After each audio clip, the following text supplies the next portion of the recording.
mga answer sheet nyo, let's start. But before we start, meron muna akong announce. Una, first announcement, may mga items na confusing. May mga items na more than, sa tingin ko, dalawa ang posibleng sagot. Did you sense that? Ganito kayo. Now, trust me on this because I know how to write items. I know what are good and bad items. Talagang, inisa-isa ko siya. At may mga nakita kong items na medyo kinakailangan ayusin. Ngayon, hindi na namin kasi ma-adjust because we are already in the middle of the review. Pero next year, i-adjust namin yung mga items. So, sasabihin ko lang sa inyo kung ano yung mga items na yun. In case na dalawa yung answer, sasabihin ko rin yung ano yung posible dalawang answers na yun. Alright? Next, number 2. Not all items will be thoroughly discussed. Ibig sabihin, meron lang ako mga items na i-emphasize ko because based on previous batches, ito yung mga items na mahihirap. Maliwanag. So yung ibang items, sasabihin ko lang yung correct answer, pero hindi ko na i-emphasize. Also, kaya namin ginagawa yan kasi this is our educational philosophy here in Spark. Ayaw namin maging spoon feeders. Kailangan kayo rin mag-e-effort. No? So kapag hindi ko in-emphasize yung item, pero may tanong ka about that item, maybe, it's up to you to research about that item. Diba? Sabi na, effort is like toothpaste. You can always squeeze out just a little bit more. So kapag may item na hindi na-discuss, pero may tanong ka about that item, what do? It's your turn, it's your part to research on that item. And number 3, pwede ba kayo magtanong sa akin mamaya? Pwede, pero hindi ko may papangako na lahat kayo masasagot ko because my weakness is ayoko kasi yung nasa-shotgun yung, sir, ano sagot dito? Yung gano'n. Kailangan ko si Bumuelo mag-isip. Okay? So para sa mga hindi ko masasagot mamaya, bumuha ako ng Edmodo group. Alam niyo Edmodo? Go to www.edmodo.com, kumuha ako ng group natin and yung group code. This is where you can post your questions. Kung may mga tanong kayo about certain items. Okay? Pero pipiliin ko rin yung mga sasagutin ko. Kung sa tingin ko naman, yung tanong nyo, kaya-kaya nang i-research, hindi ko naman sasagutin yan. Dapat yung mga tanong nyo is something that's very confusing. Naliwanag? And, one more thing. Bonus sa Edmodo, meron kayong libreng e-book. Yan. E-book. Alam nyo, pag ikaw ay RTN, dapat nabasa mo si Grot Marna. And I gave that to you for free. Nandun yan sa ating grupo, i-download nyo lang, ilagay nyo sa tablet nyo, syempre basahin nyo. Maliwanag? Okay, that's for free. All yours. Ramdam ko yung appreciation. Thank you. So yan, libre yan. Mahal ang original copy yan, pero para sa inyo, libre. Okay. Ready? Okay na?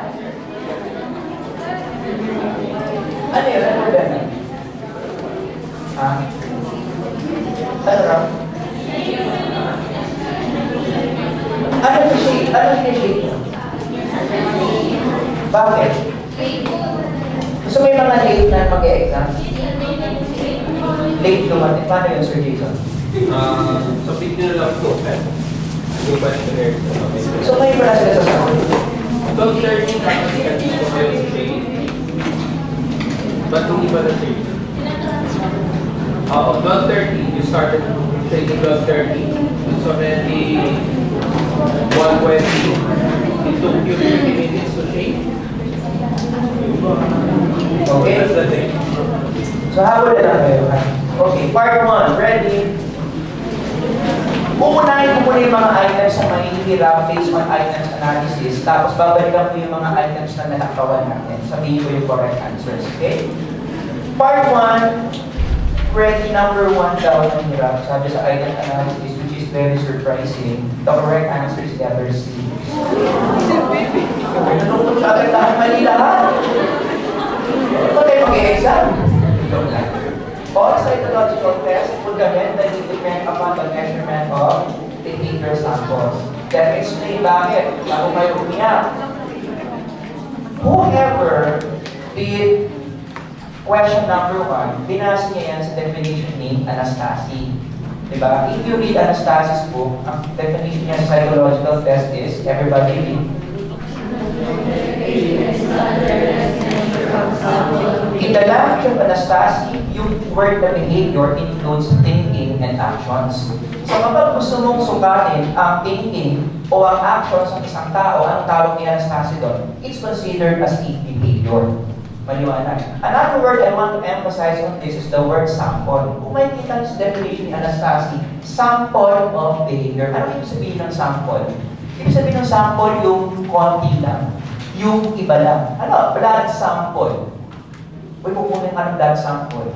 Buong dugo mo ba kukunin? Hindi, di ba? Konting dugo lang kukunin. The same thing here. Whenever you give someone a psychological test, ano lang kinukuha mo? Ano lang kinukuha mo? Sample of that person's way of thinking, sample of that person's way of behaving. May implication niya sa testing. Ano yun? If you are only getting a sample of a person's thinking and a person's behavior, ang implication niya is psychological tests are not perfect. Posible meron tayong mga ma-miss na thinking or actions because we have only gotten the, what's the word? Sample.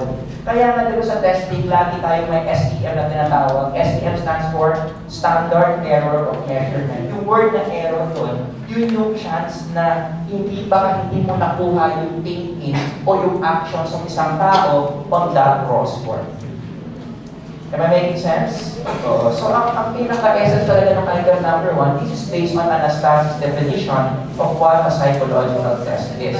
Another thing I want to emphasize, bago kayo mag-board exam, make sure you are not only reading one book. Ha? May gumagawa ba niya? Yung puro ka lang Anastasia Cortina, pwede puro ka lang Swerty. Dapat, kapag nagre-review kayo, you have multiple resources. Why? Different textbooks will define psychological tests in different ways. Iba ang definition ni Swerty. Iba ang definition ni Grover na. See? Paano kung may lumabas sa test na ang ginamit na definition is from one of the books na hindi mo ginamit, most likely magkakamali ka doon. So please, when you review, as much as possible, use many textbooks. Ito yung mga tatlong textbooks na sigat. Anastasia, Cohen, si Grover Martin, si Brené, sa inyo sa dead model. Ano ba yung ibang author na meron kayo?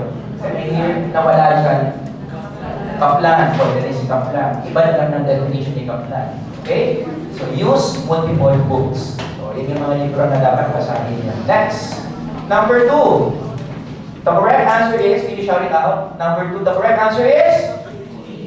Letter D. Dog. Okay.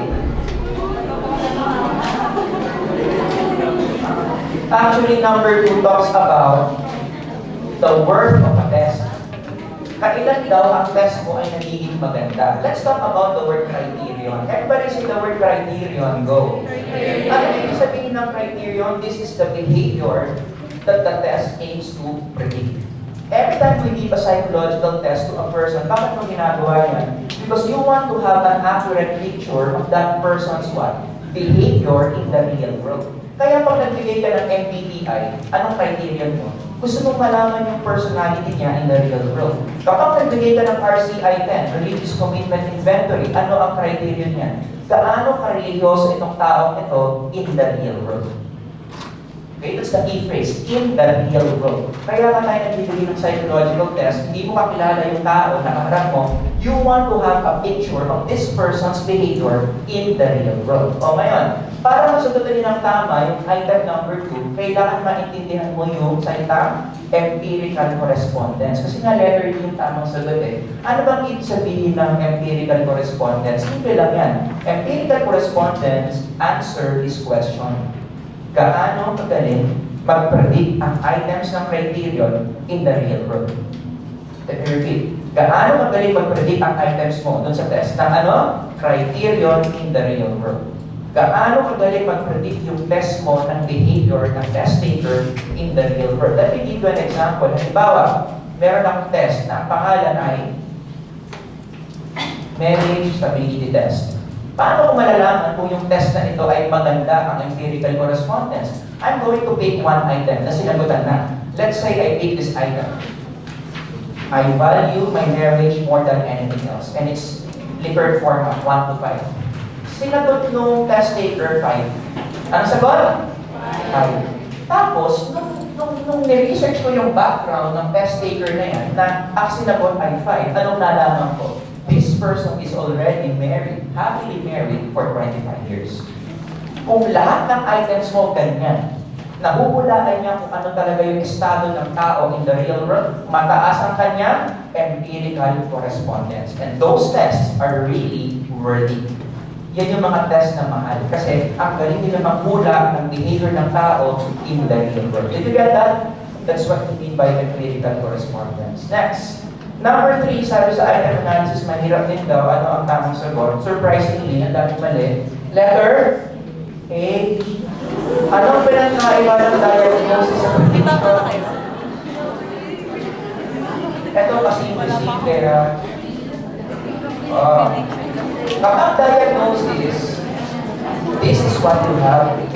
Kapag prediction, ano yan? This is what will happen to you. Ano pinagkaiba ng dalawa? What you have, tsaka will happen. Present, future. Kaya ang tamang sagot ay, tama ba? Letter A, time factors. Anong pinagkaiba ng ngayon at hinaharap? Oras. O, diba? Next, number 13. Mahirap daw. Everybody jump to number 13. The correct answer is, according to the Binet test, if a child had a mental level of 6, oh, bakit mahirap to? The correct answer is letter B. Did you get that? Match up the average 6-year-old. Yung mga mali, correct nyo. Oh, bago kayo mag-deny-deny dyan, bakit letter B? Let's talk about mental age. Ano yung mental age? Saan unang hinamo yan? Mental age was originated from the first Binet-Simon test. Diba yung unang IQ test na ginawa ni Alfred Binet saan? Sa India, saan? Sa France, diba? Originally, merong 30 items. Ano ang special feature ng test na yan? If you take this test, you will be getting your mental age. Now, what do you mean by mental age? Mental age means this. Your mind is performing like a typical, kung ano yung mental age mo. Ito, mental age mo 6, ano yung sabihin nun? Kung paano gumalaw ang utak mo, kung paano ka mag-isip, reflects that of a typical 6 years old. Kung baga, kolektahin mo lahat ng tao sa mundo na 6 years old, ganon ka mag-isip kapag ganon yung mental age mo. Ngayon, anong kaartihan ito? Saan ginagamit ang mental age? Ginagamit yan sa pag-compute ng IQ. O anong formula ng IQ? O C. O paano mo ngayon lalagyan ng MA kung hindi mo alam yung mental age mo? Eh paano mo nga malalaman yung mental age mo? You take a test. Hindi kasi lahat ng IQ test will give your mental age. But Stanford Binet is one test that will give you your mental age. Eh saan mo kukunin yung CA mo? It is a birth certificate. Nakasulat yan doon. And then times 100. Now, hindi lang dapat formula. Dapat alam nito. Ano ang normal IQ? 100. Bakit 100? Kasi yun yung value na makukuha mo if your mental age and your chronological age are the same. So, 29 years old yung mental age mo. 29 years old ka rin, chronologically, yung 100. So, mag-iiba-iba yung value niya kung gifted ka. Kung gifted ka, baka na yan. Mental age mo, 22. Chronological age mo, 3. Giftedness mo. Okay? Mental disability. Mental age mo, 3. Chronological age mo, 29. See? So, nag-iiba-iba yung value niya. Maliwanag ba itong formula? Okay, next. Number 16. The correct answer is... Oh, turo ko letter C. Letter C. Depend less on specific content learning. Let me discuss. Ganito kasi yan. Bakit naging letter C ang tamang sagot? Let's review. Achievement test was the keyword fast learning. Can you prepare for an achievement test? Yes or no? Kaya nga kayo nagre-review sa SMART, diba? Ngayon, kapag nagre-review ka for an achievement test, anong ginagamit?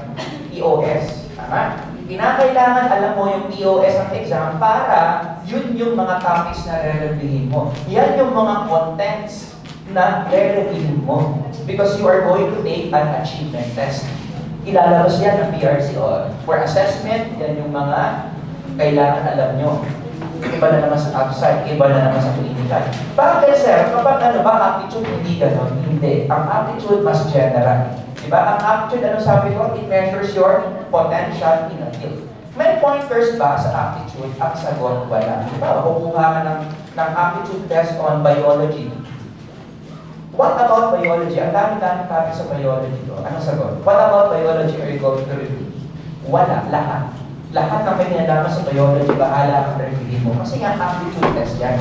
Pero kapag achievement test, specific kung anong skills yung target ng isang achievement test. So going back to the item, tingnan nyo ha, bakit ang tamang sagot ay letter C?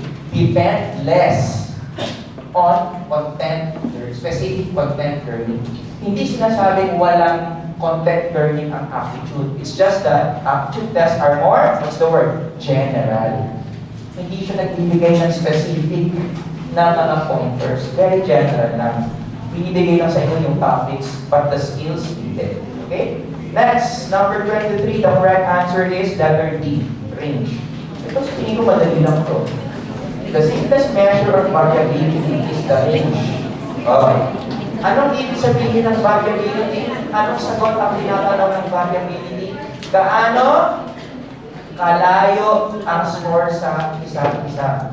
Right? You can have an idea kung gaano kalayo ang score sa isa't isa if you plot the scores in a normal curve. No? Yan. Kapag yung normal curve mo ay mahaba na ganyan, ibig sabihin halos dikit-dikit. Kapag yung normal curve mo, medium, yung color blue, ibig sabihin yung kanyang variability, medyo tama lang. Pero kapag yung normal curve mo ay nakabukat ganyan, yung color green, ibig sabihin, sobrang kalat-kalat ng scores.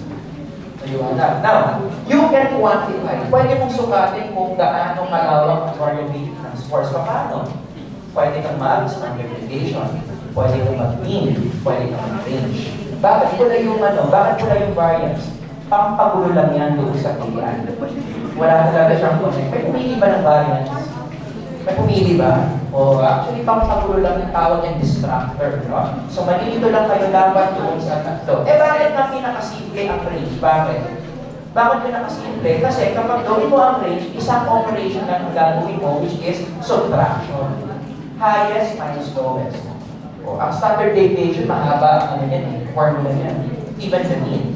Dalawang, di ba sa mean tama? Addition, and then division. So, ang pinakasimple talaga is range kasi subtraction lang. Highest minus lowest. Next, number 26. Oh, mahirap din daw ito. Ano sagot niyo sa 26? Ang state 9 daw is an example of a standard score. A standard score. Pero, sino sumagot dito ng A? Alam niyo kung tutusin, nung tinignan mo ito, parang pwede rin ang A. Bakit? Ano yung sabihin ng ordinal system value? Yung mga values na ito ay nirarank mo. Diba? Sa isa't isa. At sa stay 9, that's what you do.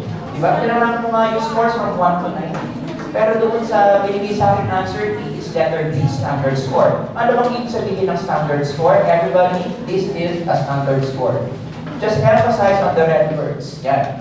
Ito ang mga score that will give you an idea of your relative position in a group. Ano ang counterpart ng standard score? Yung raw score. Ano pinakaiba ng raw score sa standard score? Anong meron sa standard score na wala sa raw score? Ang raw score does not tell you that. 55/100 is a raw score.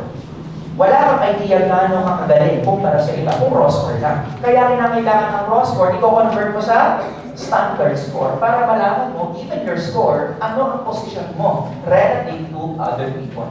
O anong tamang sagot dito? Bakit standard score ang state 9? Kasi sa state 9, yun yung ginagawa natin. Let's say your score falls within state 9-5. Anong ibig sabihin nun? Anong relative position mo compared to others? Mas mataas ka sa 40% ng population na kumuha ng test. Paano mo nalaman 40%? Di-add mo yung 4% plus 7 plus 12%. Dito ka sa state 9-5. So, ibig sabihin na overcome mo yung 40% ng mga tao na kumuha ng test. So, may idea ka na mas magaling ka sa 40%. Sino mas magaling sa'yo? Yung nasa taas mo, mas magaling sa'yo, which is how many percent? Approximately 60%. Di ba na? Okay, so that's what we mean by a standard score. Next. And then, 31. Pero mali sa 31, ano sagot ka? Shout it out. Letter? Okay, letter D. Mabilis-bilis lang yan. Bakit? Ang correlation coefficient from 0 to 1 lang. Diba? Kaya error has been made. Ano yung ano raw dito? Oh, negative 1.24. Hindi ka pwede magka-correlation ng 1.24. What's the highest? What's the lowest?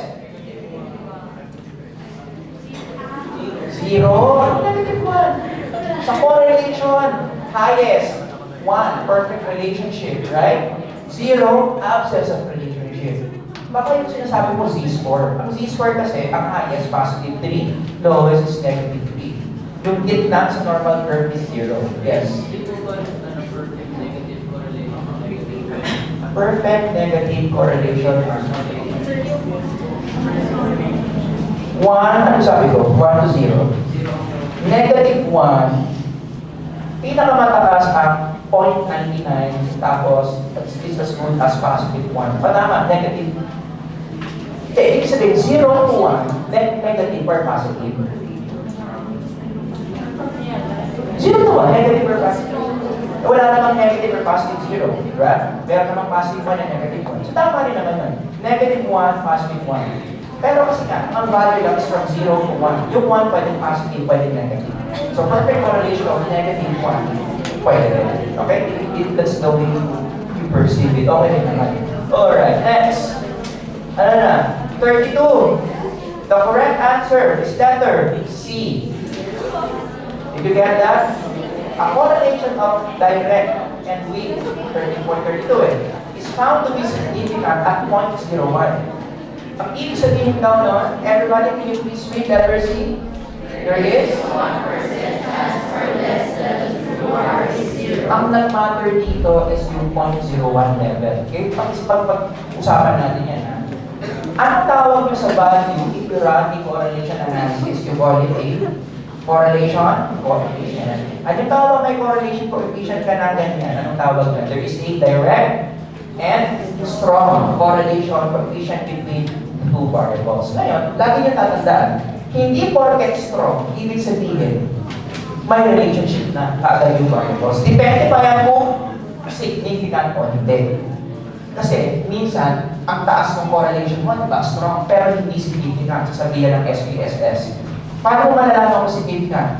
Iba-iba eh, yung isa mamumula, yung iba may asterisk, right? Anong importansya ng significance? Ano ibig sabihin ng significance? Ibig sabihin ng significance, walang kaduda-duda. Goes beyond chance. So kapag halimbawa, sinabi mo, uy, significant ang relationship ng dalawang variables, positive 0.86, and it's significant, ibig sabihin, walang kaduda-duda, malakas ang relasyon between two variables. But, before that, significance can be in 0.05 level or 0.01 level. Ano pinagkakaroon ng 0.05 sa 0.01 level? Sa SPSS, nasa set yan eh. Sa analysis mo, kung a-analyze mo ba ng 0.05 or 0.01, ano pinagkaiba niyan? This is the number or the percentage of error that you allow in your analysis. Kapag pinili mo 0.05, pinapayagan mo magkaroon na ilang porsyento?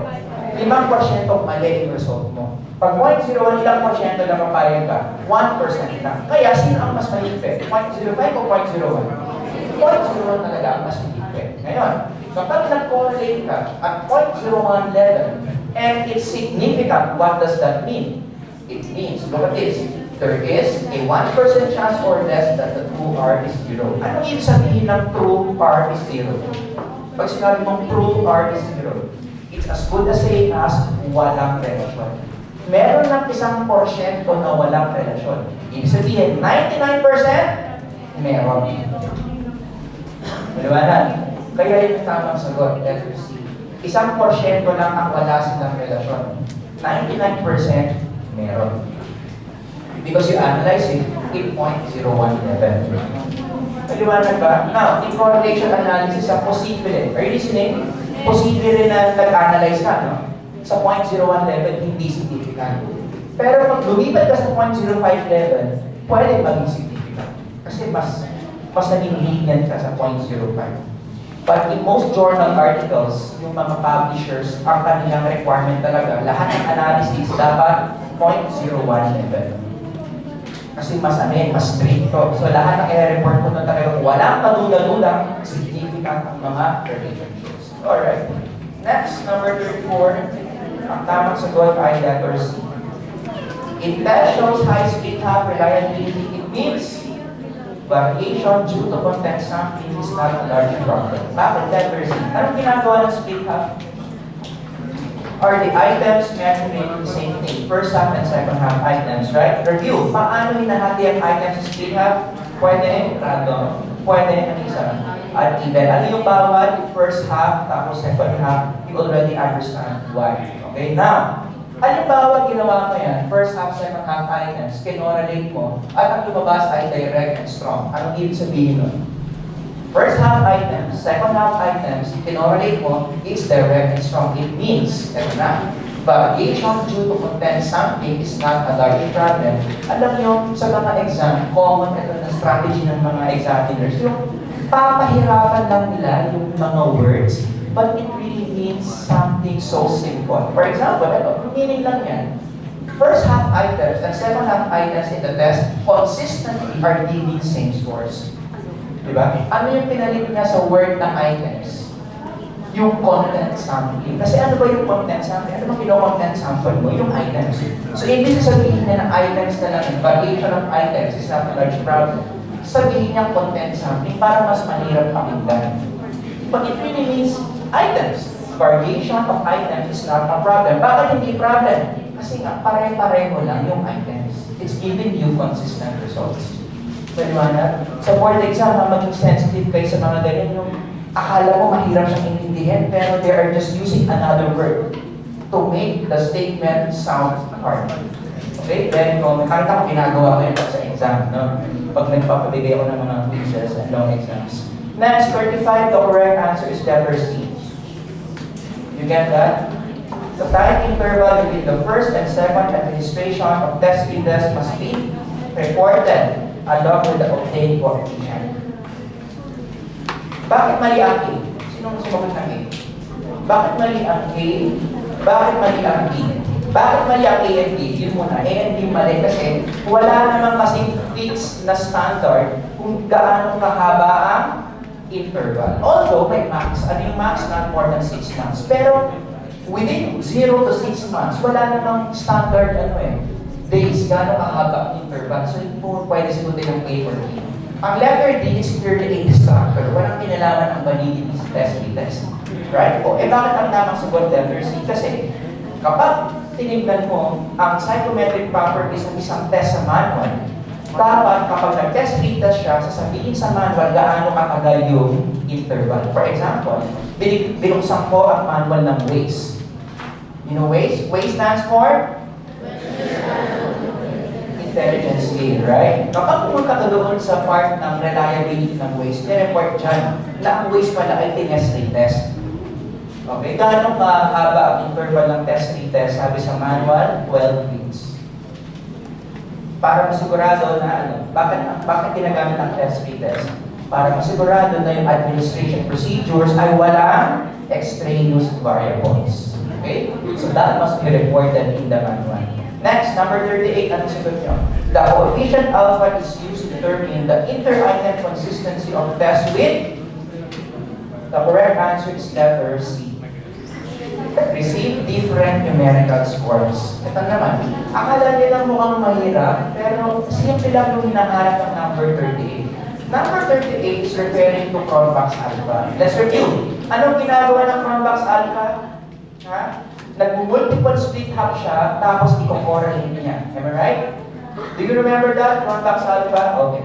Now, bago ka makapag-Cronbach's alpha, anong kailangan? Dapat, yung item mo, bawat item, may sagot na numerical score. For example, in the liver format.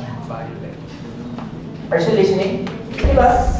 Para ma-correlate mo, hindi ka kasi makakapag-correlate kapag yung sagot niya sa isang item, hindi number. Kasi kapag mag-correlate ka, dapat talaga variable A and variable B must be in the form of number. Bakit ganyan? Diba? Ang Cronbach's alpha, ganyan ang gagawin. First half, second half, i-correlate na yan. Dapat may sagot siyang number. 5, 4, 4, 4, 4, 5, 3, 4, so on and so forth. So kapag halimbawa yung sagot mo sa test is A or B lang, yes or no, hindi ka pwede mag-Cronbach's alpha in that case. Right? Kasi nga Cronbach's alpha is a method of multiple correlation. And that will not be done if your answer is not in numerical form. So, kaya ang tamang sagot ay letter C. That can receive different numerical scores. Clear? Next. Number 40. A test writer wishes to ensure na ang kanyang test ay reliable. He should Did you get this letter D? Lahat yan. A, B, and C, nagpapataas yan ng reliability. Alright? Again, when you say reliability, it's all about consistency. So bakit tamang sagot letter D? Lahat yan. Kapag ginawa mo A, B, or C, will increase the reliability of your test. Di ba tinuruan ko na kayo?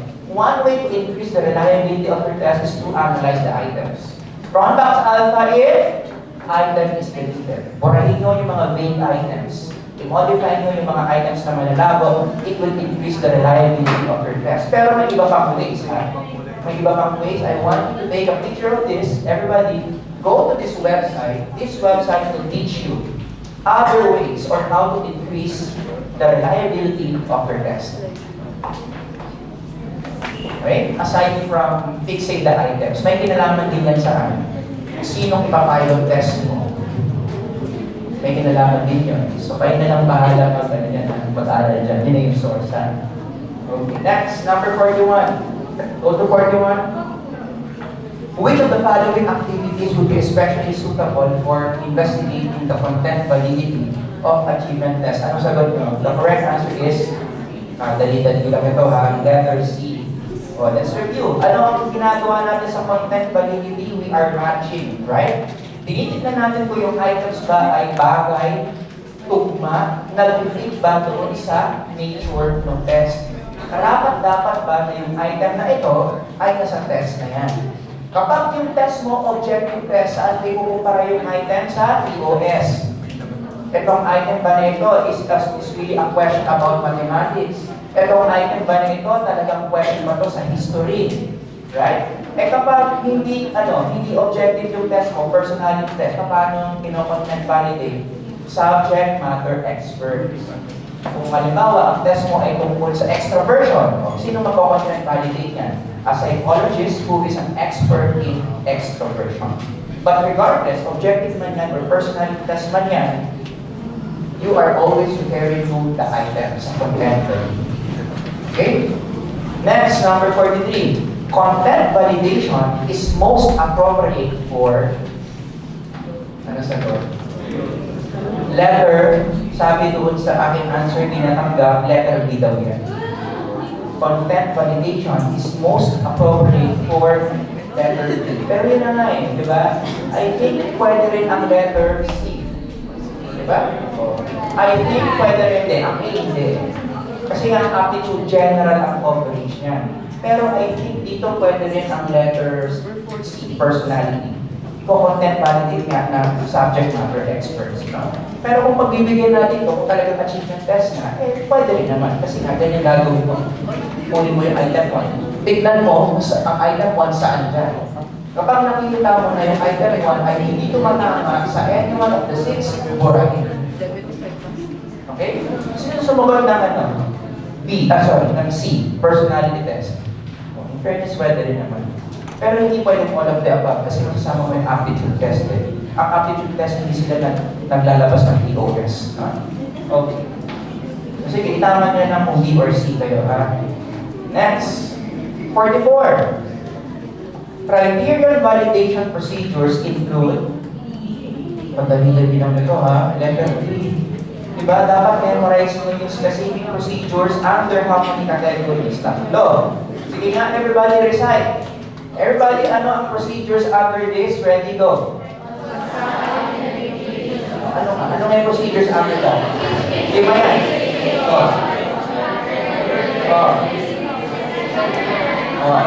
Okay. Ano yung procedures after that? Dalawa lang yan. Ano yun? Under that, ano yun?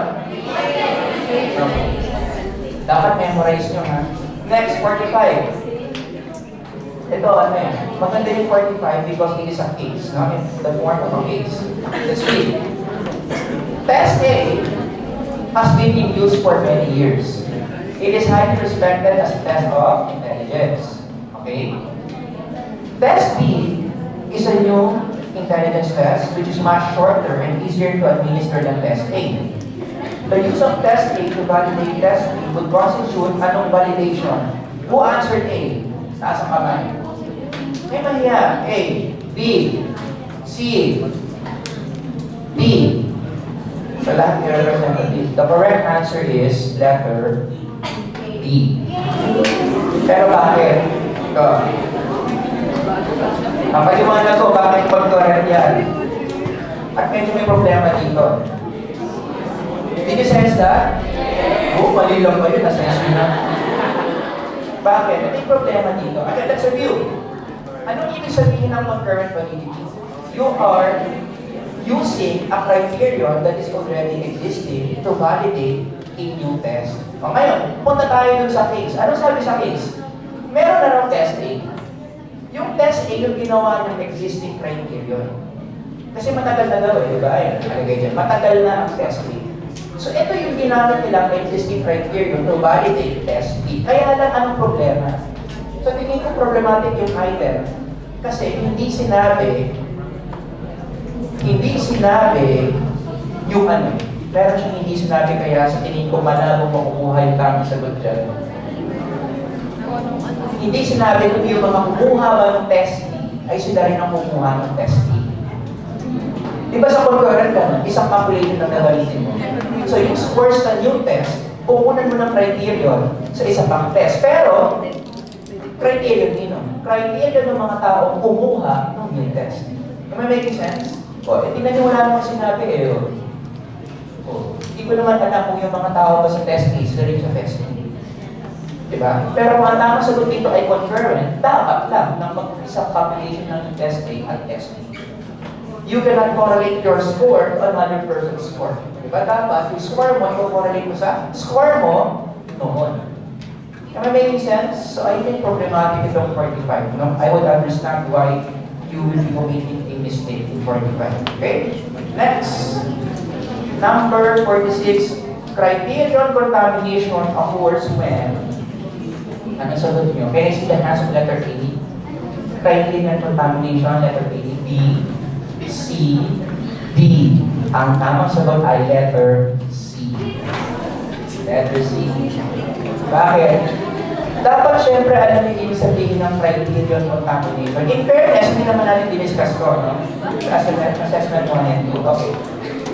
Anong ibig sabihin ng criterion contamination? Is it good or bad? Word pala, contamination. Diba? Pag narinig mo yung contamination, usually negative yan. It's a bad event in testing. Ano ba nangyayari sa criterion contamination? Just recall your own silently. Yung definition ni Borman 1991. It is a form of bias. Isa siyang bias, which is bad. Kasi sa testing, pag nagkaroon ka ng bias, maapektuhan yan yung raw score na ibibigay mo. Diba? Doon sa kliyente. Okay, saan nangyayari yung criterion contamination na yan? Kapag, usually, in behavioral observation. Remember, in behavioral observation, anong hawak mo bilang psychometrician? May hawak ka, start letter C. May hawak ng checklist.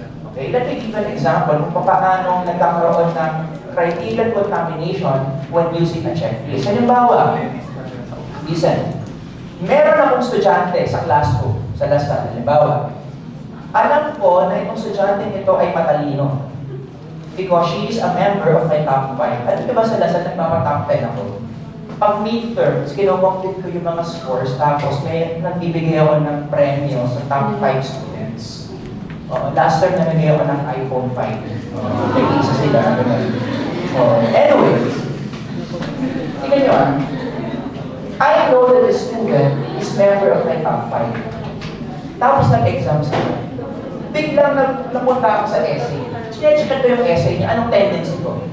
Baka mabayas ako kasi magaling ko. So, baka yung grade na pinili ko sa essay, hindi naman talaga siya ganun kagaling. Baka I need that person a higher score than what she deserves. Bakit? Kasi nabayas na ako ay member ko ng top 5. Kaya kung nag-check ng papel, as much as possible, hindi ko tinitignan kung kanino yung paper. Because I might be biased. Ang problema naman doon, nami-memorize ko kasi yung kanyang writing. Di ba kasi paulit-ulit ako nag-record, nalalaman ko kung sino. Pag pangit sulat, ito yun. Pag nagkasulat, ito yun. No? So that's what we mean by criterion contamination. Another example, listen, halimbawa, nag-administer ka ng mental status exam. Are you familiar with this? Yung kakausapin mo yung tao para mag-gauge mo kung mentally stable siya o hindi. Pero, alam mo na yung ini-interview mo ay addict. Oh, posible yung mga paglalagay mong score dyan, baka hindi naman talaga siya ganun. It's just that, pinapamunahan ng utak mo na addict siya. That's criteria ng contamination. Di ba na? Okay, next, number 47, the correct answer is, the ultimate criterion for most tests would be letter C. Diba? The ability of your test to predict actual performance in real life or on the job. Diyan nakasalala yung galing ng test. Gaano siya kagaling mag-predict ng criterion in the real world. That's the point. Next, number 48. So ito, I think problematic itong item na ito. A musical aptitude test is given. At the same time, to a number of music majors and to a group of college students in other majors. This method of validating musical aptitude test is known as, anong tamang sagot? Who answered A? Who answered B? Who answered C? Who answered D? Ang binigay sa akin, sa answer E ay letter C. But I will understand why some of you or a lot of you answered letter B. Okay, paninindigan ko na ang sagot talaga dito letter B. Sino sa mga ng B? Oh, appear. Bakit? Bakit letter B? Okay. Patutunayan ko let's review. Anong ginagawa natin sa contrasted groups? Gumagamit tayo ng mga grupong pagkaiba. Right? Now, take a look at the case. Take a look at the case. Hindi pwedeng maging concurrent yan. Bakit? Sa concurrent, ilang grupo ang ginagamit? Isa lang. Kung sino yung sumagot ng newly constructed test, sila rin yung gagamitan ng criteria nila in the past. In this case, ilang grupo ba ang ginamit? Ilan? May music majors at meron other majors. Ibig sabihin, yung mga tao sa music majors, hindi sila yung nasa other majors. So tell me, paano magiging concurrent yan kung ang tamang sagot ay both of the above? Tama. So ako maninindigan ako dito na ito ay letter D. That's what we Alright. Next. Number 51, if two or more tests are measured by two or more different techniques, all of which claim to measure the traits. Validity established true, ito mahirap to. Letter C. Multi-rate, multi-method approach. Okay. Hindi ko kasi ito tinuro ng lecture. Isa na. The multi-rate and multi-method approach is a technique of establishing reliability or validity. Kapag gumagamit ka ng multi-rate, multi-method, ano to? Validity or reliability? This is validity. Specifically, convergent and discriminant. Ngayon, komplikado itong technique na ito because it will involve you to create a matrix. Kahit i-research ito sa mga textbook, gagawa kayo ng matrix na ganyan. Okay? Now, we don't have enough time para isa-isahin yung steps kung paano gumawa ng matrix na yan.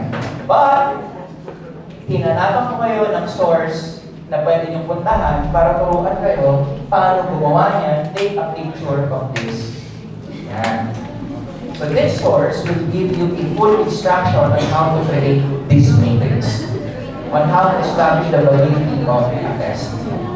Alright? Okay, dyan.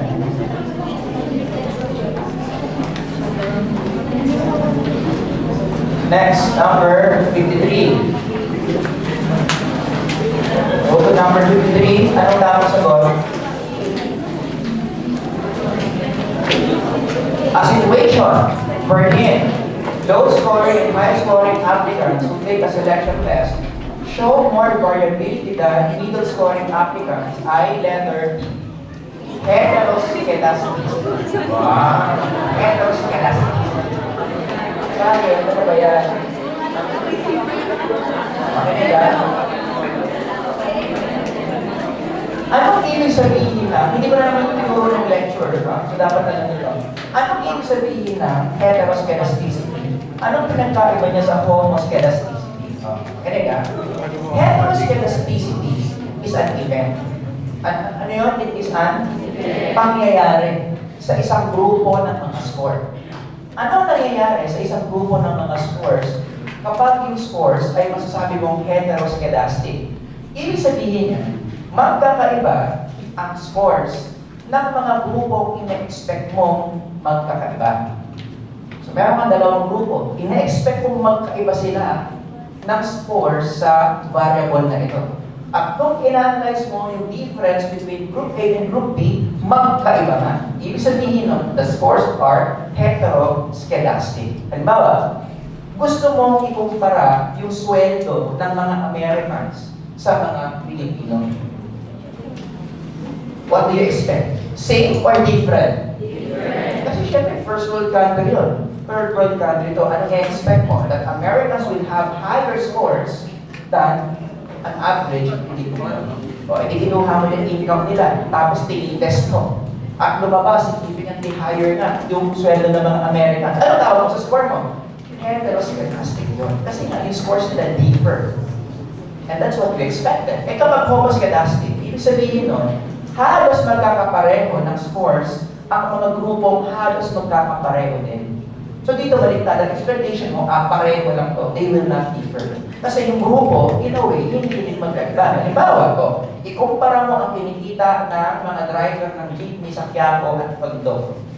So, halos pareho lang naman ang puntayan, halos pareho lang naman ang tao yung mga nandyan, pareho lang naman busy yan. So most likely, hindi magkaiba masyado ang sweldo o kinikita ng driver ng Quiapo sa driver ng Tondo.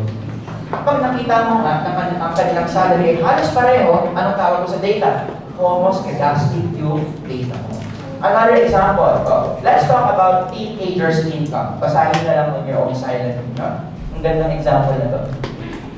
I think this is based on Cohen. When you talk about annual income of teenagers, okay, nasaan ang heteroskedastic, nasaan ang homoskedastic, you just read on your own silent.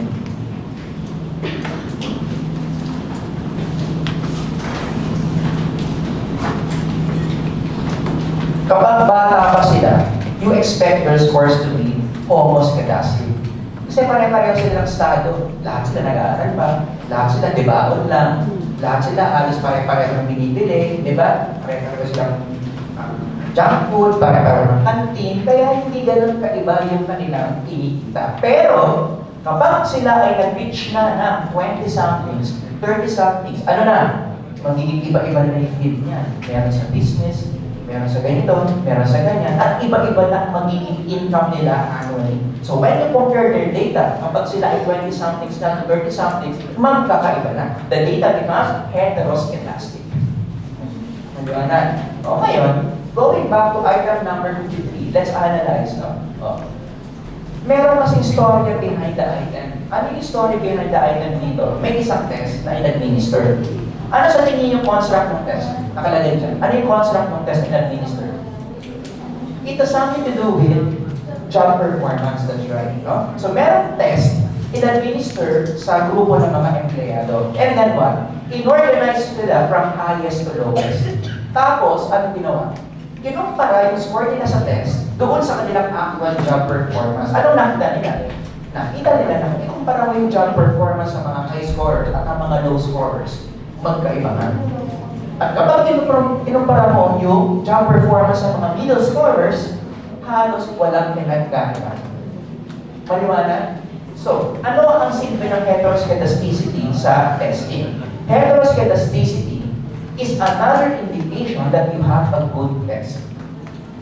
Okay? Kapag in-administer mo yung test sa magkakaibang population, magkakaiba nga yung lumabas na results. Magkakaiba yung scores. May significant difference. It is an indication that your test is a good test.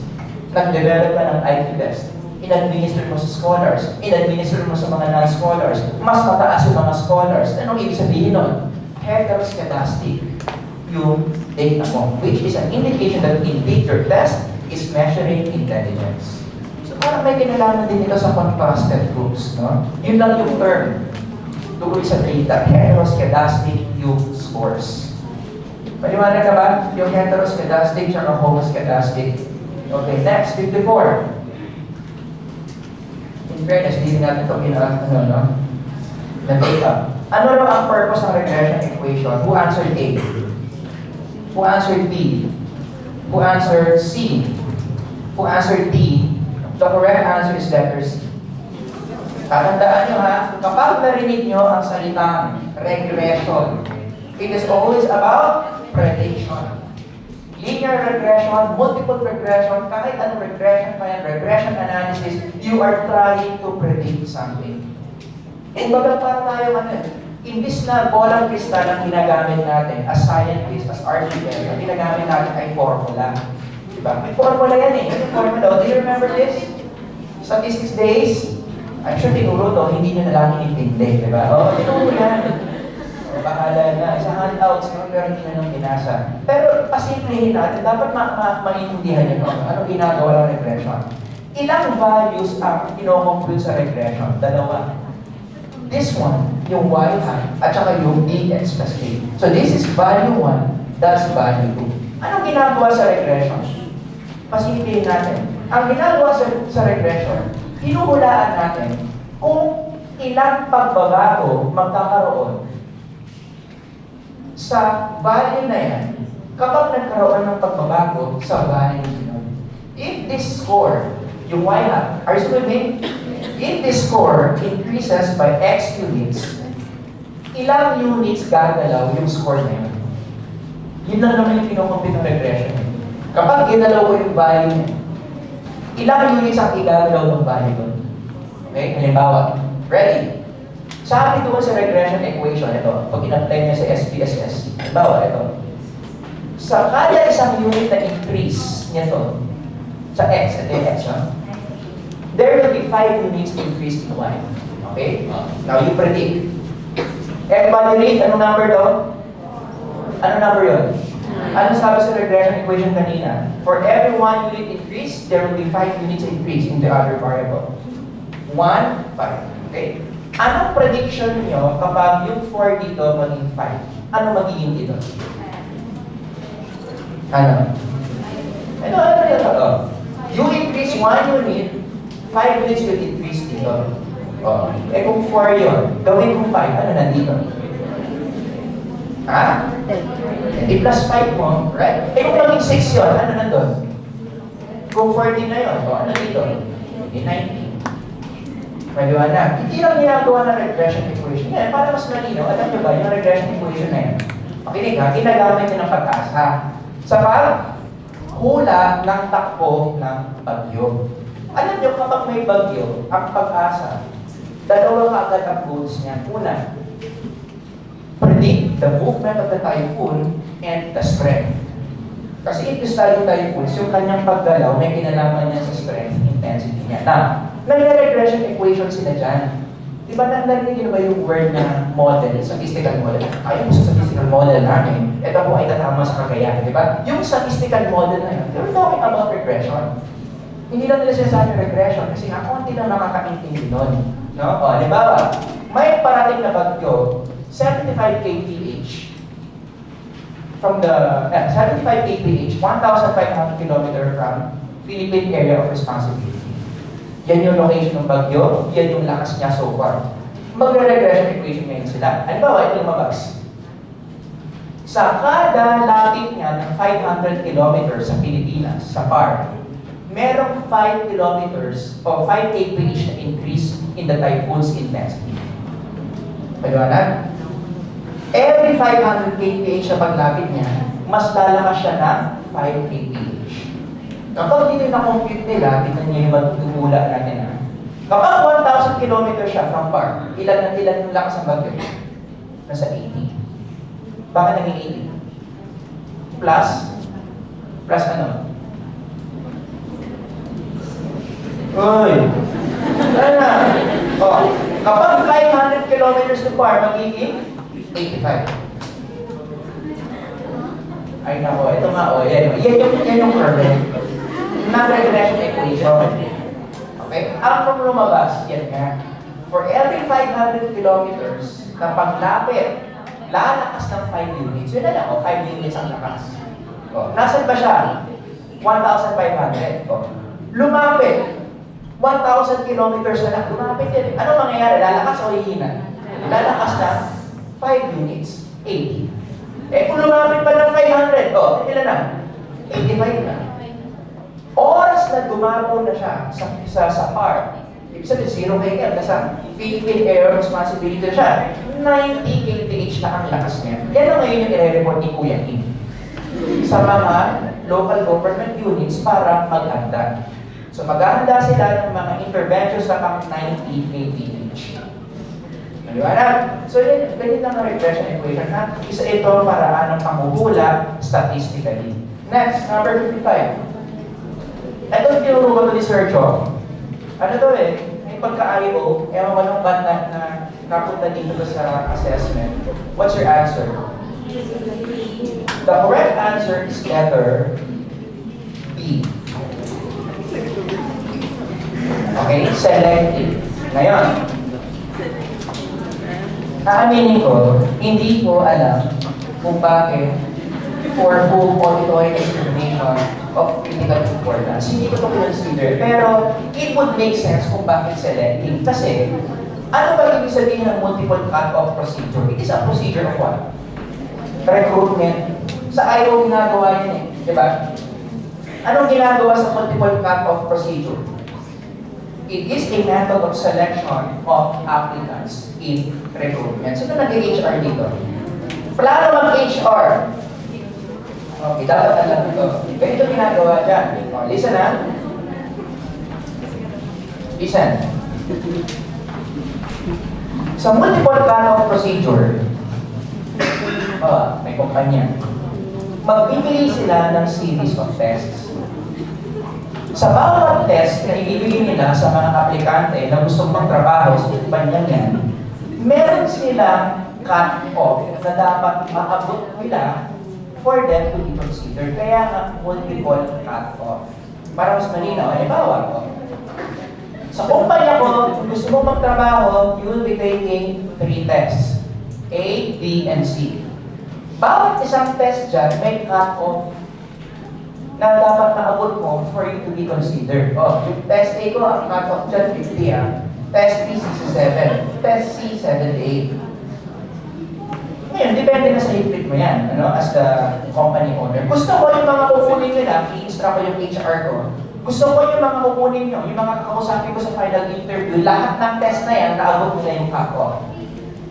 Halimbawa, may dalawang aplikante nag-apply. Kumuha ng 3 test, si A at si B. Sino lang tatawagan na bumalik bukas? Sino lang? Si A lang. Kasi siya lang yung nakakit yung multiple cut-off kayo.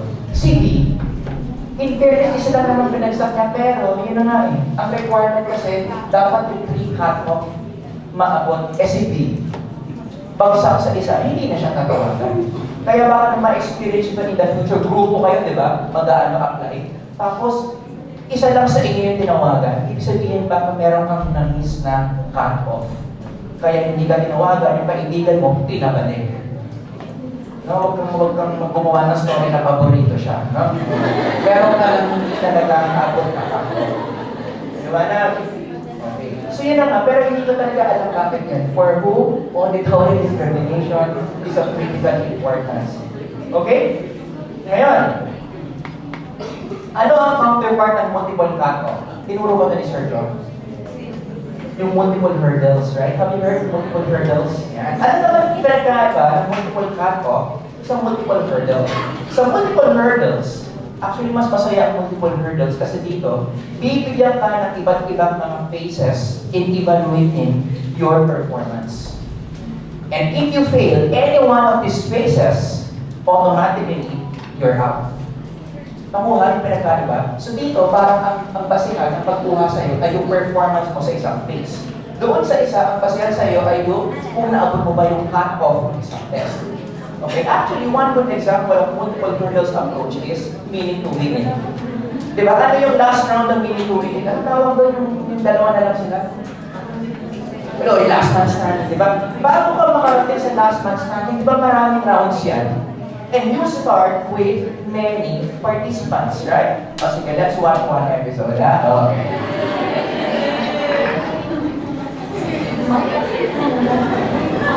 Okay, moving around. Sa challenge ito, ang kailangan natin ay dalawa. Sunrise Gamit sa Pagkatapos ng spaghetti noodle, kinakailangan sukinin at ipunin ang anim na pere pasta sa mesa. Kapag nabali ang spaghetti noodle, pwedeng ulitin ang challenge. Paalala, bawal gamitin ang pared na kamay. Ang makagawa ng challenge ang tayo-tuloy. Ang challenge na ito kaya makakuha ng 5 pere pasta. Yun ang kailangan ng pagkakaan. 5 ang kailangan mabawasan ng pinurap.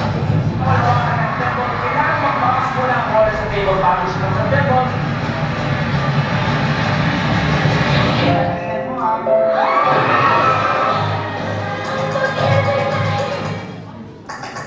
Tandaan, 5 ang kailangan mabawasan ng pinurap. Players, good luck. The game begins in 3, 2, 1.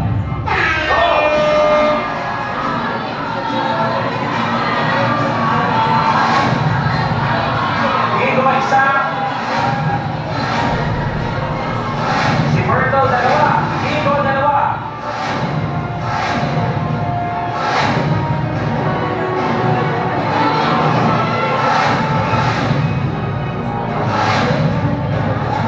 Si Len isa.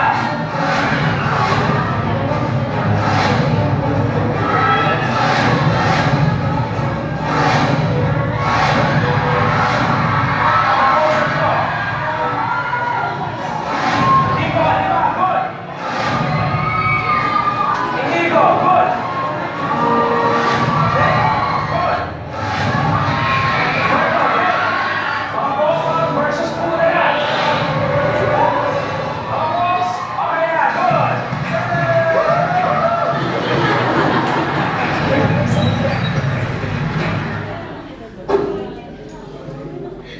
Now, in that case, out na si Po. Diba? Ngayon, sa recruitment, ginagawa rin yan. For example, sa SM, nakapag-apply na kayo sa SM. Alam niyo ba, there was a time, nag-apply ako sa SM kasi nagsawa na ako sa show business. Ayaw, gusto ko mag-empleyado, ayaw ko model-model na lang, artista. Sa SM, multiple hurdles ang approach nila. I know this kasi naranasan ko ito. Isa na. Una, testing phase mo na yan. So maraming aplikante, may IQ test. Ngayon, halimbawa, 10 kayo, 8 lang ang pipiliin. Ibig sabihin, bakit may natanggal na 2? Hindi pumasa doon sa test. Pag hindi ka pumasa doon, wala na, out na na. Okay, tatawagan ka, kapag pumasa ka, nabalik ka next week. Ano naman gagawin next week? Interview mo naman. That's another hurdle. Interviewin ka ng manager. 5 lang pipiliin from the 8. Tapos, babalik ka na naman.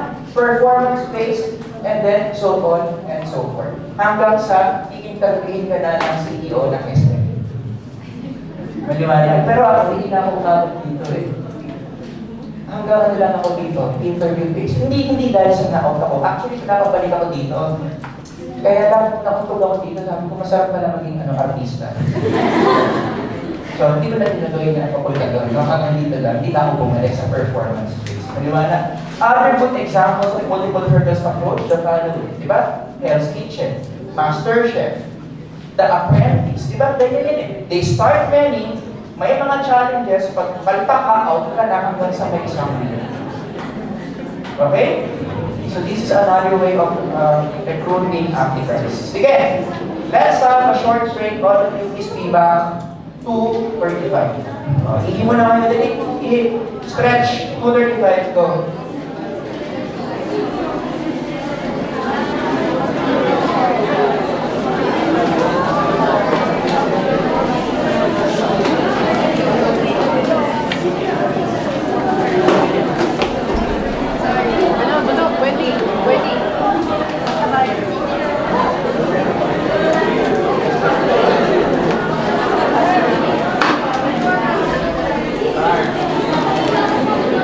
Start.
start part 2. Ready?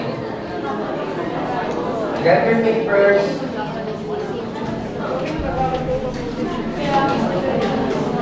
Mahirap din daw ang item number 56. Assume that military traps 1,000 people. They are all tested to determine their best role. Alin daw dun sa apat? The correct answer is letter C. Actually, ang masa ko dito, ano lang to eh, this is just in terms of the words used in different contexts. Usually kasi, kapag placement, saan yan? Ang placement ginagamit din sa corporate world. Kapag positioning more on sports, classification more on army. Eh dahil military draft ang pinag-uusapan dito, kaya ang tamang sagot ay letter C, army. Ang selection distractor lang. Diba? It's just more on what word is used in a particular context. Next, number 58. O, ito, importante, alam ito ha. Item difficulty is defined as, ano sa to? The correct answer is letter. Isa pa to, dapat ito dalawang tamang sagot dito eh. Pwede A, pwede B. Alam niyo bakit? It will depend on the formula that we use, okay? So answer B, letter B. Percentage of examinees who pass an item. Bakit? Ano ba ang formula ng item difficulty? Ready? Ano ba yung item difficulty? How hard or easy an item is. Bakit importante na alam mo gano'ng kahirap yung item? Possible recess, number 1. Items analysis. Diba, teacher, I do this. Diba, gusto mo maging demonyo sa finals. Ano gagawin mo? Kolektahin mo lahat na items sa binigay mo sa quiz na matataas ang item difficulty, yun yung gawin mong finance. Diba? Kung mabait kang teacher, ano gagawin mo? Kolektahin mo lahat ng mabababa ang difficulty, yun yung gawin mong finance. Pero ako lalo yung difficult items. And number 2, item placement. Kapag nagpo-construct ka ng IQ test, para alam mo ano yung item ang una, ano yung pangalawa, so on and so forth. Paano ang organization kapag IQ test? Ascending level of difficulty. Number 1 is the easiest, last item is the hardest. Pero para malaman mo nga anong unahin mo, anong ihuhuli mo, dapat alam mo yung item difficulty. Ngayon, ano ang formula ng item difficulty? Yan ang formula. How many people got the item correct? Divided by how many people got the item, or how many people took the item times 100%. So dyan ang gagaling ang tamang sagot na letter D. Pero sabi ko nga, ang letter A pwede rin. Bakit? Ano ba yung letter A? Let's go back. Ano yung letter D? Sabi, percentage of examinees who fail an item. Pwede mo rin kasi balik-talik. Gawin mo, got the item wrong. Pero, ano mangyayari kapag got the item wrong yan? Mas mataas yung value, mas mahirap. Mas mababa, mas madali. Pero pag ito, mas mataas yung value, mas madali. Mas mababa, mas mahirap. Did it make sense? Oh, pero kung isipin mo technically, pareho lang din. Okay? Anyway, so even this formula, paano yung interpretation, gano'ng kahirap, kung gano'ng kadali yung item, may mga ranges na naman yan. Ano yung range yan? Dapat alam mo yan. Usually, kapag ang value mo is 20 and below, ang hirap ng item yan. Ibig sabihin, halos 20% lang yung nakatama. Konti lang. Mahirap yan. Kapag 81% above, sobrang dali yung item na yan. Naliwanag. Ngayon, if you are going to read other textbooks on item difficulty, may isa bang formula ang item difficulty, this one. Now, this one is more complicated. I would suggest na mag-focus na lang kayo doon sa una. Pero ito kasi, ang ginagawa mo dito, bukunin mo yung scores, tapos yung distribution of scores, ihahati mo sa dalawa, the upper and the lower scores. Upper group and the lower group. And then you apply that formula. Okay? Pero mas madali yung kanina kong tinulog. Sinasabi ko lang yan para alam nyo na may alternative ibang ways on how to compute for item difficulty. Okay? Next, number 59. The ideal value for item difficulty is, ano sagot nyo? Who said A? Less than 50%. Who says A? About 50%. Who says C? Greater 70%. Who says D? The correct answer is letter D. Walang clear rule kung gaano kahirap o madali dapat ang test. So hindi ka dapat pumili ng mga A to C. Kasi wala nang written on a stone rule na dapat ang test ganyan kahirap. It depends on many factors. Like what? Ang hirap ng exam dapat nakadepende sa mga anong factors that will give you some. Halimbawa, depende yan sa use ng test. Kapag yung test mo gagamitin mo para malaman mo sino bibigay mo ng scholarship, eh dapat mataas-taas ang difficulty niyan. Para hindi basta-basta yung bibigay mo ng scholarship. Pero kung ang kukuha ng test is someone na nasa position na low level naman, huwag mong hirapan kasi baka walang makapasa dyan, wala kang mahanap. Right? Oh. It also depends on who will take the test. Kapag normal population, walang disability yung test, dapat yung difficulty niya na around average level. Pero kung yung mga kukuha ng test may MR, dapat syempre yung difficulty niyan medyo mas madali compared to normal. See? So yun yung mga dahilan. Bakit ang test ay hirap o dumadali? It depends on those factors. Maliwanag? So walang clear rule kung gaano kahirap dapat yung test mo. Next, number 60, dapat alam nyo rin ang item discrimination. This is letter B. The extent to which an item correctly discriminates among examinees on the appropriate behavior. Okay, let's talk about item discrimination index. Ano ba ibig sabihin niya? Listen. Ang isang item na maganda ang discrimination index, ibig sabihin niya, this item has the ability to differentiate low scorers from high scorers. Halimbawa, meron akong test, religiosity scale. Excuse me? Tinignan mo yung item 7 niya. Item 7.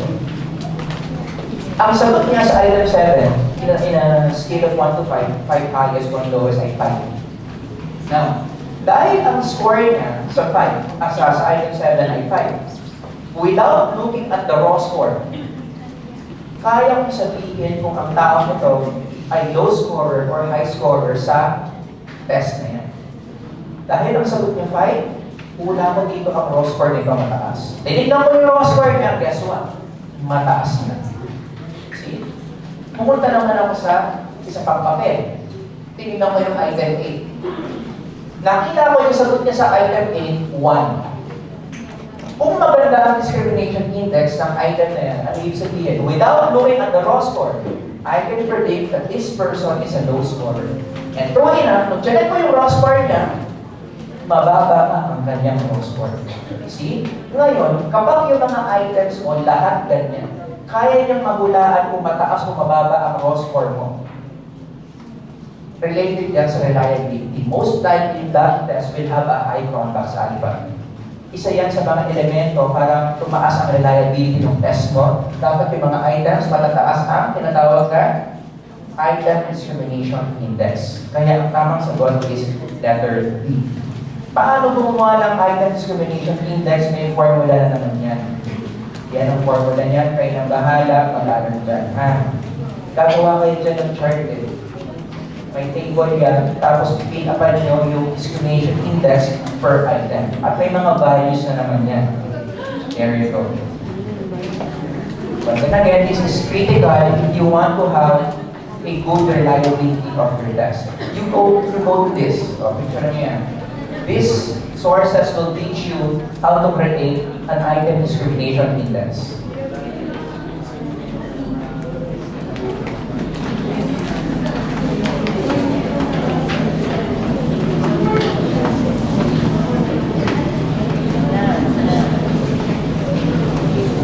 Alright? Next, number 61. The correct answer to number 61 is letter E. Intelligence tests are usually validated against. Kanino? Kanino binavalidate ang intelligence test? Letter D. Scholastic success.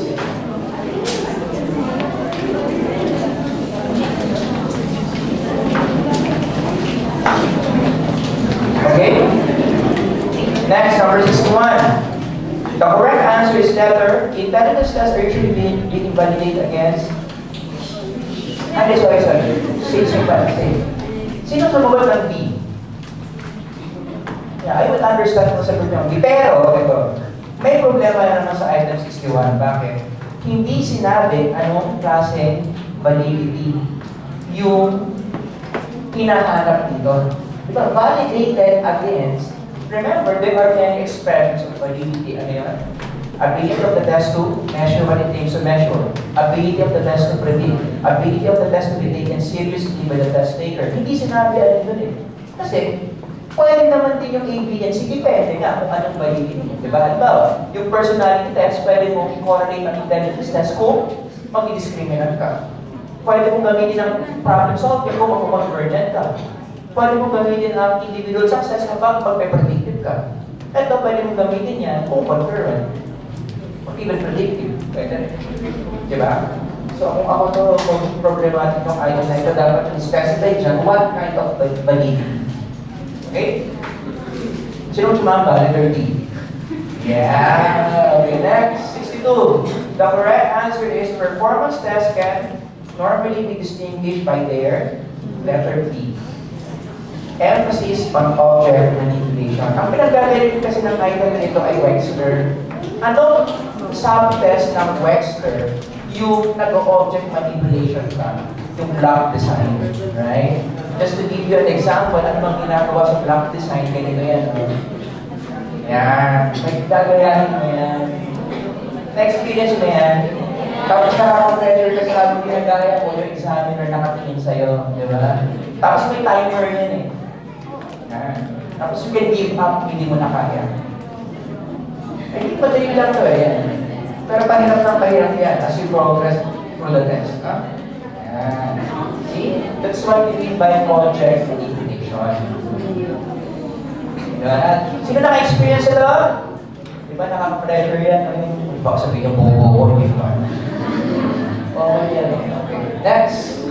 Number 63. The ability to take responsibility for one's behavior. Letter C. Vineland scale. Listen to this. Listen. Noong kinausap namin yung mga previous test takers, some of them testified na may mga items talaga that asked about features of certain tests. Yung item kasi ang tinatanong niya ay tungkol sa isang specific na test. Okay, kaya nga ang lesson dito, isama niyo sa review program niyo yung pagbabasa ng iba't ibang klase ng mga test at alamin niyo kung ano yung mga major features niya. Huwag kayong mag-e-exam na alam niyo lang na test ay MBTI. Dapat marami kayong alam na test ano yung major features no. Like for example, this one, Vineland. Have you heard of Vineland? Oh, yan yung Vineland. Just read in your own assignment. Yan yung ginagawa ng Vineland. Dapat alam na yan. Hindi nyo man memorize word for word, pero alam nyo kung ano yung construct ng Vineland. Diba? This is your ability to perform day-to-day activities. Yung mga subtests ng Vineland, yan. Communication, daily skills, socialization, motor skills, pag-adaptive behavior. So again, ang lesson dito, isama nyo sa new program nyo yung pagbabasa ng mga pangalan ng test and being familiar about its major features. Tulungan ko kayo dito ha. This is a good website to go to para familiar kayo sa marami. Kasi ang ganda ng website niyan kasi ang dami niyang listahan ng mga standardized test. I-click nyo lang yun, nandun yung name, nandun yung ilang items, ano yung general description. Promise sa akin, mula ngayong gabi, 5 kada araw hanggang pag-board exam. Basahin nyo 5. 5 na? Okay. Ready? 64. The test used in the evaluation of individuals with disabilities is letter ito. A always requires special procedural alterations, but the correct answer is letter C. Usually require reconsideration of reliability, validity, and norms. Ano ibig sabihin yan? Merong rule sa testing. Ang iba sa inyo magtataas ng kilay sa rule na ito. Ano yun? Halimbawa ang test. Ginawa siya, nakalagay sa manual, ginawa siya, yung norm niya is normal population. Normal, without disabilities. Do you know that you are not allowed to compare a score of someone who is disabled? Halimbawa, ravens. Di ba ang normal population? Kapag in the future may kumuha ng ravens na disabled, hindi mo pwede kumumpara yung raw score niya sa table of normal people. Kinakailangan, meron kang norm for disabled people. So dapat ipapilot test mo yung ravens mo sa group of disabled people. Doon mo ikukumpara. For some reason, that's a basic rule in testing. Kaya ang tamang sagot dyan, yung sabihin, kapag yung score na nakuha mo ay galing sa individuals with disabilities, dapat yung test mo, yung reliability niya, yung validity niya, yung norm niya, base rin sa disabled people. Alright? Number 66, I don't get this. Sorry ha, pero talagang binasa ko ito ng paulit-ulit, hindi ko alam, hindi ko mag-reach ito. Hindi ko mabasa ng anong context. Entertainment test for what? Hindi ko alam.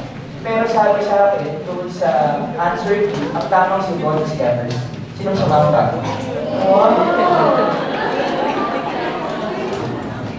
Hindi ko guess, bakit? May ako naman sa akin, ha? Next, number 67. Tests for persons with severe motor disability should be. Ang tamang sagot. Actually, ang expectation ko dito, makakati lang kayo between A and D. No? Sino sumagot ng A? Sino sumagot ng D? The correct answer is letter D. Bakit? Para doon sa sumagot ng A. Bakit mali yung A? Okay na sana yung first statement, no? Individually modified to whatever is necessary to meet the needs of the test taker. Kaya lang, without regards to norms. Hindi pwede.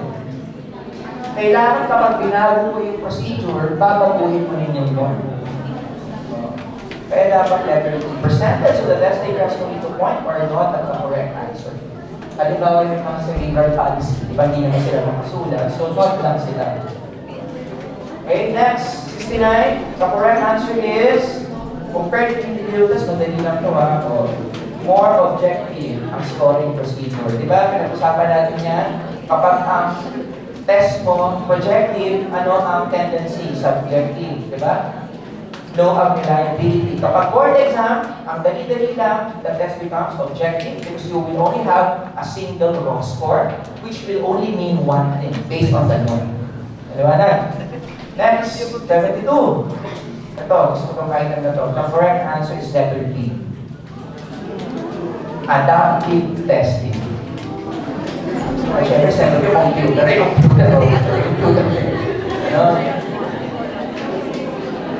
Yeah. Computerized adaptive testing. Now, listen to this. Have you heard of this one? Computerized adaptive testing. Kwento ko sa inyo, ha? Alam niyo ba, yung test na tinatawag na computerized adaptive testing, yun yung complete name. Dito kasi adaptive testing lang eh. Pero ang complete name talaga niyan ay computerized adaptive testing. Anong ibig sabihin yan? Read on your own silently.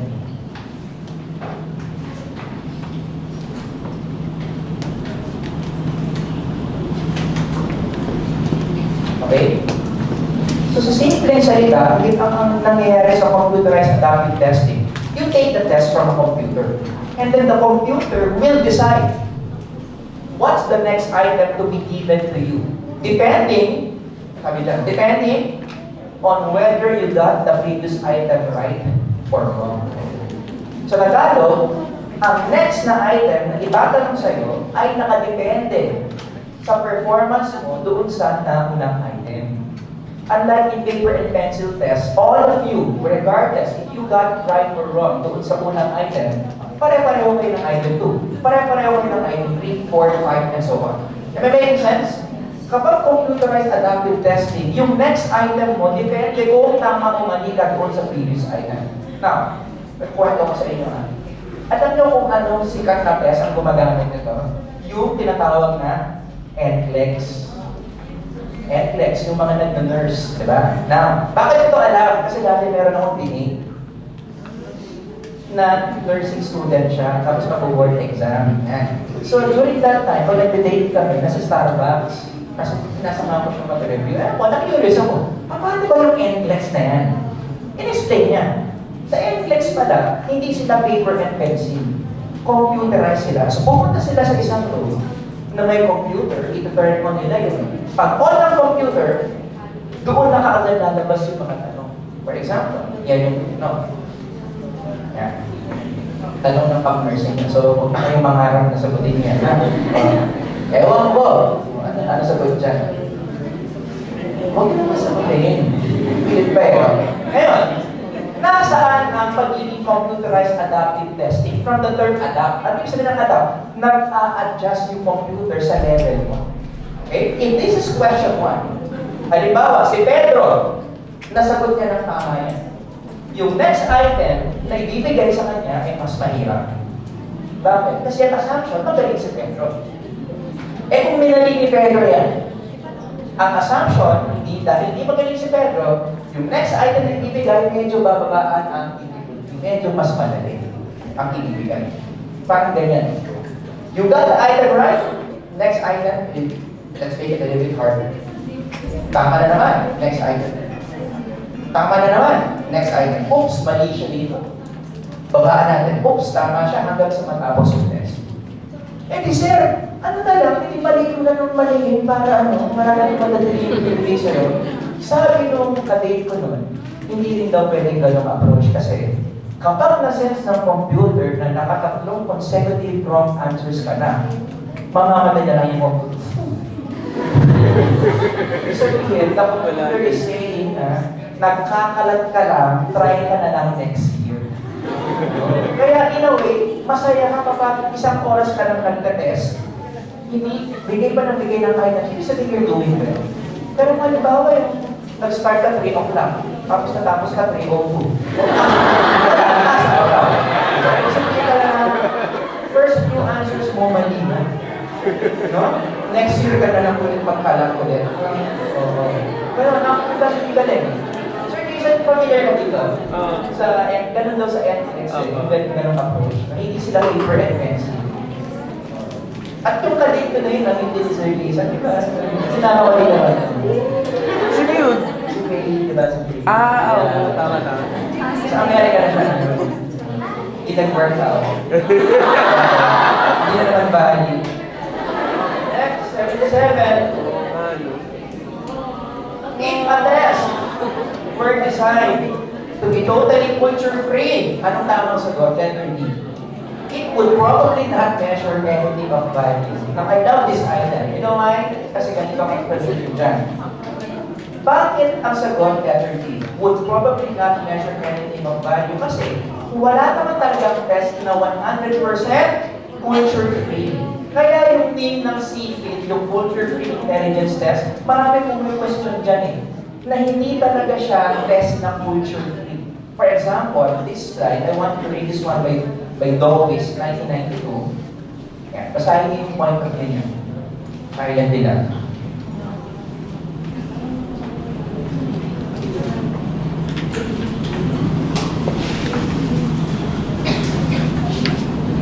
It makes sense.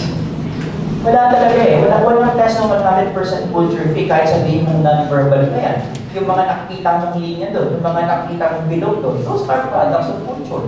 Even testing itself is an activity that is cultural. Diba? Kaya hindi mo talaga matatakasan yung kultura sa testing. Kaya medyo mali na raw yung term na culture-free test. Kasi wala talagang test na entirely culture-free. Laging merong part ng culture dyan. Okay? Sige, next, number 78. The primary use for self-report inventories as a tool. And then, sorry, skip that part. Pala yan. Pero nakasagot ng letter B. Counseling and diagnosis. Ano sinagot mo? A. Sino nag-A? Sino nag-C? Sino nag-D? Sige, later, if you have time, ayan ako ito. Address ko ito. Unahin mo na lang yung A. The use of contrast groups to develop a self-report inventory is a procedure followed in what? The correct answer is letter D. Empirical criteria based. Okay. I-discuss ko na mabilis anong ibig sabihin ng empirical criterion keying. Ibig sabihin ng empirical criterion keying, isa itong metodo ng paggawa ng item. Diba sa test construction, there are many ways how to create items. This one is one example. So, pwede na akong gumawa ng item gamit ang empirical criterion theory. Ano bang ginagawa dyan? Ganito yan. No? I am going to ask a question to two different groups of people. Let's say, gusto kong gumawa ng questionnaire on depression. Pakikinig kayo? Questionnaire on depression. Ang gagawin ko, maghahanap ako ng dalawang grupo ng mga tao na contrasting. Kaya naman sa item yan, ginamit ng contrasted groups, diba? Hanap ako ng mga depressed, hanap ako ng mga hindi. Tapos, ito tatanungin ko. How are you feeling for the past 3 days? So, para mag-FGD yan eh, diba? O, tapos, I am now going to analyze the common answers that depressed and non-depressed people have. See, nag-empirical criterion thinking ako, galing sa two contrasting groups, I ask them one question, and then, analyze ko kung ano yung mga common answers nila. Parang sa qualitative research, hinahanap mo yung theme. Diba? Ganun sa qualitative, hahanapin mo yung theme. Ano yung mga magkakapareho? O, tingnan nyo to. Let's say, if my notebook yan yung lumabas. Sabi ng mga depressed, you're always sad, does not like to interact with others, sleeps a lot. Sa mga non-depressed naman, normans daw sila, motivated daw sila, energized daw sila. O tapos, diyan na ngayon manggagaling yung items ko. So, I will now convert the following into items. So, tignan na yun. May liwanag. So, yun yung tinatawag na empirical criterion theory. Gumamit ka ng contrasting groups as a basis for your items. Number 80. Kaya yun ang tamang sagot, no? The use of contrasted groups to develop self-identity. Empirical criterion theory. Next. 83. Persons who are most likely to answer true or yes than false or no. Demonstrate acquiescence. Ano yung acquiescence? Anong nickname ng acquiescence? If you read textbooks, another name for this is response set. Have you heard of response set? Acquiescence or response set means a certain person or a certain test taker answer a test in a straight pattern. Kumbaga sa Tagalog, ito yung example na binaboy yung test. Lahat ang sagot niya A, lahat B, lahat yes, lahat no. Response set ang tawag doon. And this is not good. It is an indicator na yung test mo ay hindi sineryoso ng test taker. At alam niyo ba, meron mga test, psychological tests that are very sensitive of this. Kapag nakita ng test na hindi sineryoso, yung pagsagot kasi merong response set, nagiging invalid whatever raw score you get from that test. Halimbawa, everybody focus. I am a generally happy person. Ang sagot niya, yes. Number 2, I am generally a sad person. Di ba parang universe lang eh? Kung sineryoso niya yan, yes yan, ano dapat sagot niya dito? No. Kung sineryoso niya, ano dapat sagot niya dyan? No.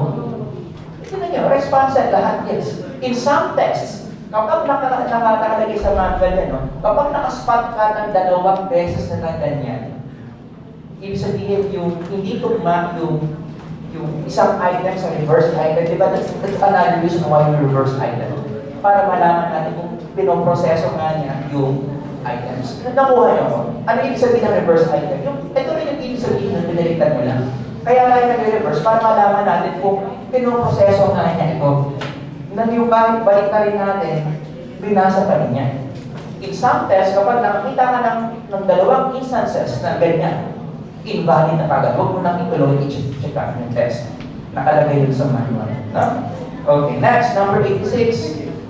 The correct answer is letter C. Okay, isa na naman ito. Hindi na naman natin discuss yung interest test. Okay, ano pinagkaiba ng interest test sa aptitude test? Magkaiba yun ha? Kapag interest test, ibig sabihin na, this is what you are interested in. This is what catches your attention. Aptitude, ano yun? What's the keyword for aptitude? Dito ka merong potential. Now, those are two different things. You can be interested, pero wala kang aptitude doon.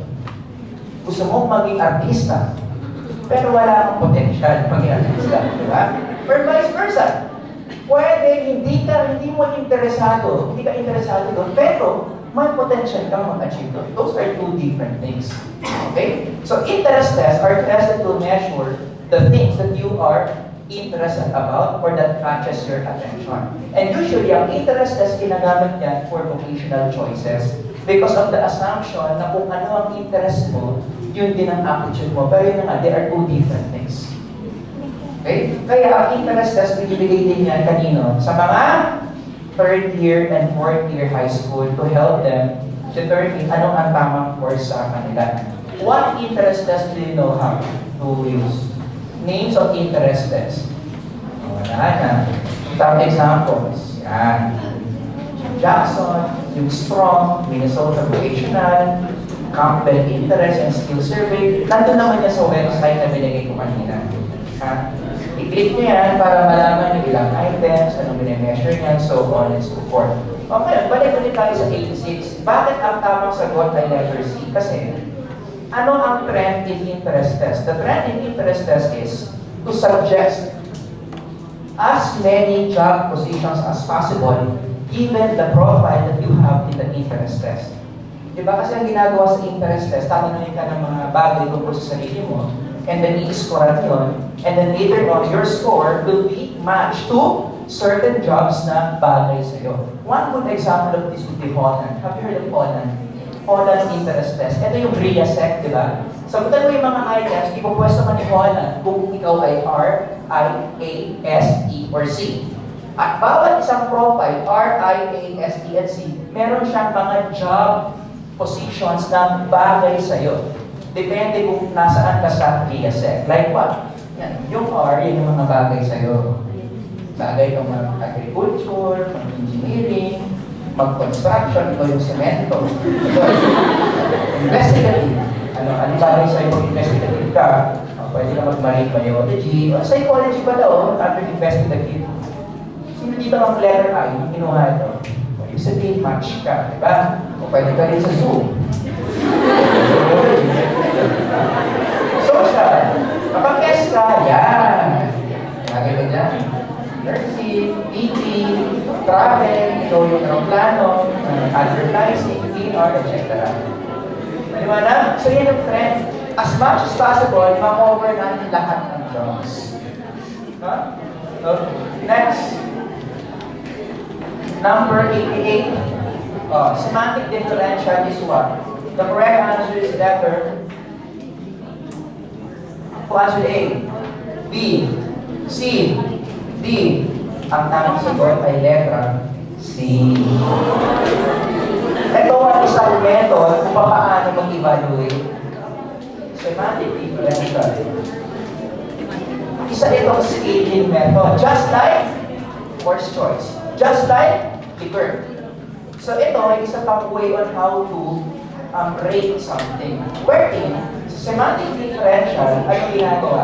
Binibigyan ka ng bipolar adjectives. Tapos, yung sa bipolar na yun, yung extremes na yun, i-score mo sarili mo, nasan ka doon. One good example would be this one. Ready? Yan o. So may adjective. Yan, kabaliktaran mo. Nasaan ka between non-competitive to competitive? Nasaan ka between naive and sophisticated? Nasaan ka between bad and good? Yan.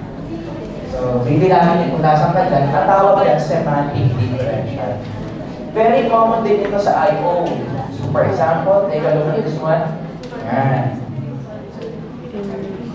So, gusto mong kumpara kung pinagkaiba ng Walmart sa Target. Okay? Yan, semantic differential ang tawag yan. Next.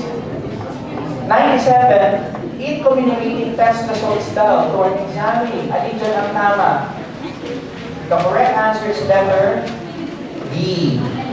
The characteristics of the examining must be considered. So kapag kinakausap mo na yung examining tungkol sa scores niya, ano ba yung mga characteristics niya na dapat ino-consider mo pag kinakausap mo siya? Siyempre, nandyan ang level of understanding. Huwag kang magpa-Z-score dyan kung alam mo namang hindi siya marunong sa statistics. Ano pa? Yung age. Kung bata ka napag-usap mo, adjust mo sa understanding ng bata. Di ba? And of course, ethnic background. O, alam mo na naman yung magulang, hindi ganun kagaling mag-English, English ka ba? Dapat Tagalog para maintindihan niya. Okay? So, yun lang. For 97, simple lang. Next, number 100. One's general potential, independent of prior learning, can best be described as, isa pa itong item na ito, think ko problematic, ito ang sagot nyo. Ang nasa answer, letter A. Pero, syempre, ako ay maninindigan that this is aptitude. Sino sagot ng aptitude? O, appear, di ba? Patutunayan ko, ano ang sabi ni Swerty and Cohen about aptitude? Tignan ko lang. O, yun ang sabi nila. Di ba? O, tugmang-tugma dito sa, yan. O, general potential. O, diba? Import potential. O, the aptitude. Now, take this down. May nickname pa rin yung aptitude test. Baka gamitin sa exam, baka ito yung pagkakagamit. Aptitude test is also known as readiness test. It is also known as prognostic test. So kapag narinig yung prognostic test or readiness test, pareho lang nun sa aptitude test. Okay? Next. Number 101. Ako naman baka naman mali pa kayo dito. The correct answer is individual differences. Actually, common sense ito eh. Bakit hindi pwede A lang? Kasi kung A lang, hindi lang naman siya limited sa personality test, meron din IQ test. Oh. Bakit hindi pwede overt lang? Eh, kasi may mga test, pinimeasure din ang overt. Vice versa. Individual differences. Next, 104. Ito, statistical to eh. Anong scale daw to? If you determine there is more or less or equal amount of something, this is ordinal. Letter E. Ordinal yan kasi nirarank mo. Diba? Kinukumpara mo siya sa performance ng iba. Oh, okay, let's review. In statistics, what are the different types of data? Remember the acronym NOIR. N-O-I-R. Nominal, ordinal, interval, ratio. Kapag nominal, yung data, ibig sabihin, categorical yan. May female, Christian na Christian, diba? Yun. Kapag ang interval mo, kapag ang data mo, interval, ibig sabihin, ito yung mga datos na estimate na, yung hindi ka eksakto. Halimbawa, level of aggression or level of extroversion, hindi mo pwede gawin eksakto yun eh. Ano lang yung estimate lang yun. At ito yung mga variable na kapag zero, hindi ibig sabihin wala. Ibig sabihin lang, bababa. Unlike in ratio. So ratio, ito yung mga data na pwede ka maging eksakto. Tulad ng height, ng weight, ilang litro, ilang millimeters. Okay? Eh kapag ordinal, ito yung mga data na nirarank mo relative to the performance of other people. Such as percentile rank, stay 9, mga ordinal scale yan. Okay? Kaya ang tamang sagot sa number 104 ay ordinal. Kapag nirarank mo na yung score, kumpara sa ibang mga score, sinong una, sinong pangalawa, sinong last, ordinal yan. Next. Number 110. If a test of intelligence is influenced by eye color. Wow! This is an example of construct irrelevant variance. Anong ibig sabihin ng construct irrelevant variance? Listen. Masama o maganda? Masama ang construct irrelevant variance kasi ang ginagawa dito at ang mga RTM may tendency na gawin ito. A certain trait is associated with a specific outcome kahit hindi naman talaga konektado yung trait sa outcome. Okay? Halimbawa, may tendency tayo na, uy, kaya pala matalino ito kasi brown eyes. Kaya naman pala matalino ito kasi yung eyes niya gold. May ganun ba? Diba? Or, ay, kaya naman pala achiever ito. Kasi ang height niya maliit lang, nagko-compensate. Ay, kaya naman pala dominante ito kasi matangkad, feeling niya leader siya. Di ba? Ito yung mga kinokonek mo na hindi naman talaga konektado at all. Okay? Now, in history of testing, alam niyo ba, meron isang matinding construct relevant variance ang ginawa ng mga early psychometricians. And you know what was that? They equated intelligence with race. Ito yung panahon ang lakas-lakas ng racism. Okay? For example, in America, are you familiar with this story sa America? Na yung mga immigrants nila noon, yung mga tao sa Europe kasi tumatakbo sa Amerika, di ba? Alam niyo ba, bago sila makapasok sa United States, binibigyan mo sila ng psychological test. Yung mga Italians, yung mga Germans, kasi yung mga tumatakbo from Europe na pumunta sa Amerika, hindi sila kaagad pinapapasok sa United States. Bibigyan muna sila ng test. And according to their observation, karamihan ng mga immigrants are failing the test being given by Americans. Pero syempre, you would expect that. Bakit? Eh, magkaiba ng nationality yun. Syempre, they are giving American test. And these are immigrants. So they will have those scores. Pero, they were not thinking that way. Sabi nila, itong mga immigrants na ito ay mga mahihina. Therefore, kapag immigrant ay mahina, hindi natin sila dapat papasukin sa United States. Kasi baka magkaroon sila ng anak dito sa Amerika, magkalat sila ng mga genes nila na mga mahihina. And guess what? Nasaan nila ini-screen yung mga taong yan sa Ellis Island? Are you familiar with the Ellis Island? Malapit lang yan sa New York, kasi doon, pag immigrant ka, pupunta ka muna sa Ellis Island to be tested. These are some of the early pictures. I think mga immigrants, yan yung test. Kapag bagsak ka dyan, nagkaroon sila ng batas. Ano yung batas nila? Halimbawa, nag-take ka ng test, bagsak ka. Pwede ka naman pumasok sa Amerika. You have two options pag bagsak ka. Deport, or gagawin kang sterile.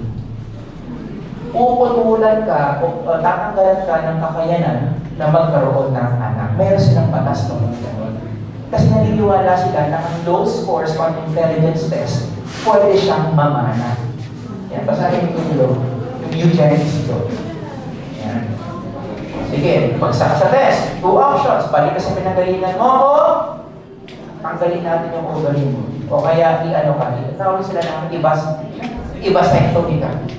Sapilitan. Kasi batas yun noon. At alam nyo ba kung sino ang isa sa pinakamalakas na sumusuporta sa batas na yan? None other than Mr. Francis Galton. Yes, siya yung nagpauso ng idea na ang low IQ ay namamana. So, nung sumikat si Galton, naniwala yung mga American senators, pinasal nila yung batas niya. Kaya noon, kapag mahina ka, baka mag-secretary ka ng sabi ni Galton. Okay? Hindi talaga nakakawa si Galton. Okay. Sige, dapat short break muna pero tuloy na natin para mabilis. Next. Part 3. Ready?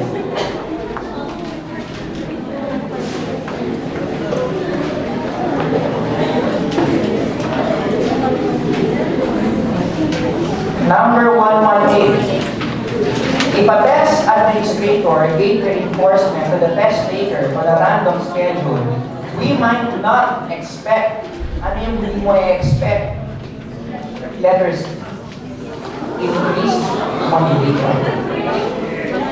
Okay. Pero, yun na lang. Sa tingin ko, medyo malabo itong item.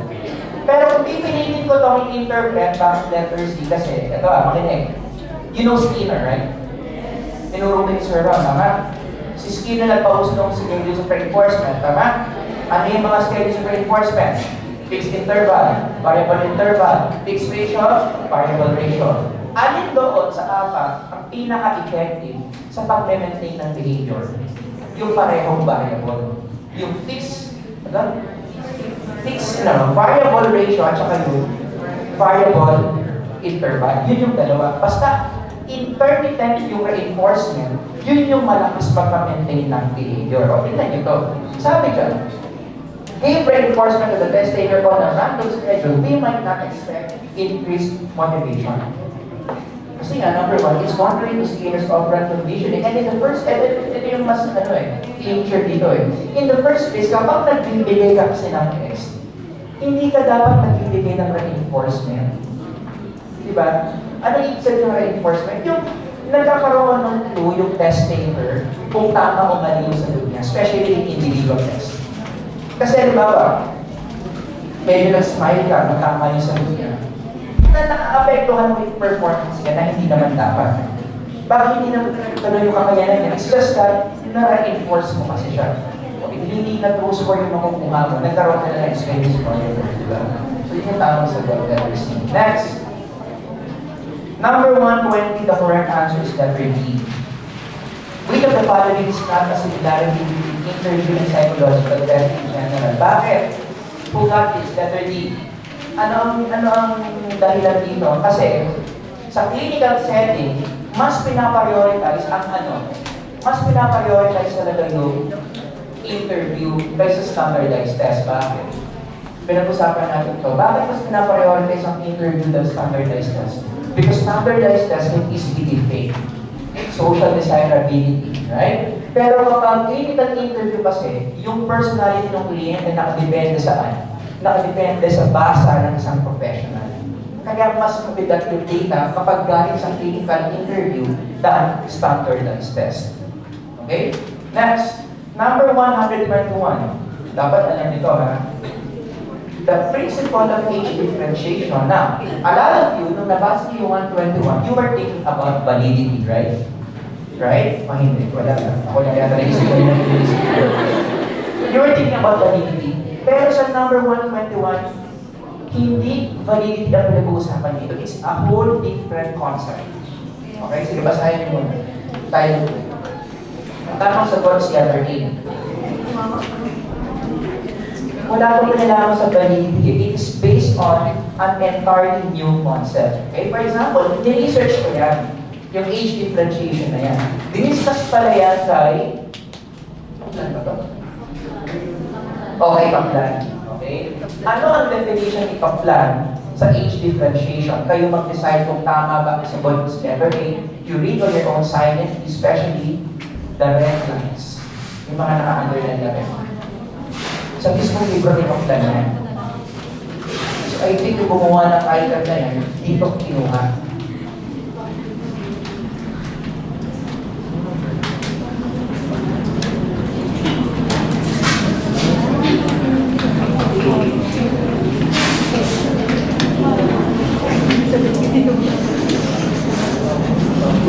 Next page. Isahin mo yan, yung red lines lang. Oh. Diba? Diba siya eh? Hindi siya yung age differentiation ng validity. Okay? So, ang sinasabi na ng age differentiation, according to Kaplan's explanation, is mental age may not be the same with chronological age. Yun ang sinabi ko kanina, ba? Pwede mag-iba yung vocabulary. Hindi porket 8 years old ka, mental age mo 8 din. Pwede 8 years old ka, pero mental age mo pa 22, and vice versa. 22 years old ka, pero ang mental age mo pa 8 years old. Yun ang naman yung point ng age differentiation na yan natin. So again, what's the normal IQ? 100. Alam nila kung bakit 100. Next, number 122. Ready? The correct answer is, tinuro ko to Spearman. Ano yan? Factor analysis.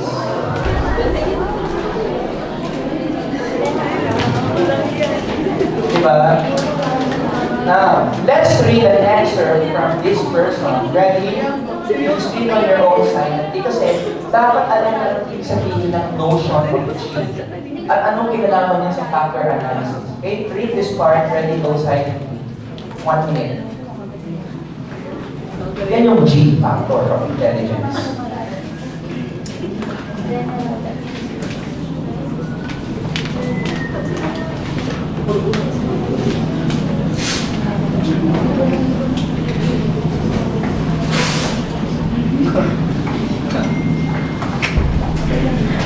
Ito, yung G factor, ito yung types of intelligences na lahat ng tao meron. Kaya nga general eh. Generally, all people can do these types of intelligence. Okay? Next slide. Spearman and general intelligence. Anong kinalaman ni Spearman sa general intelligence? Dito on your own side.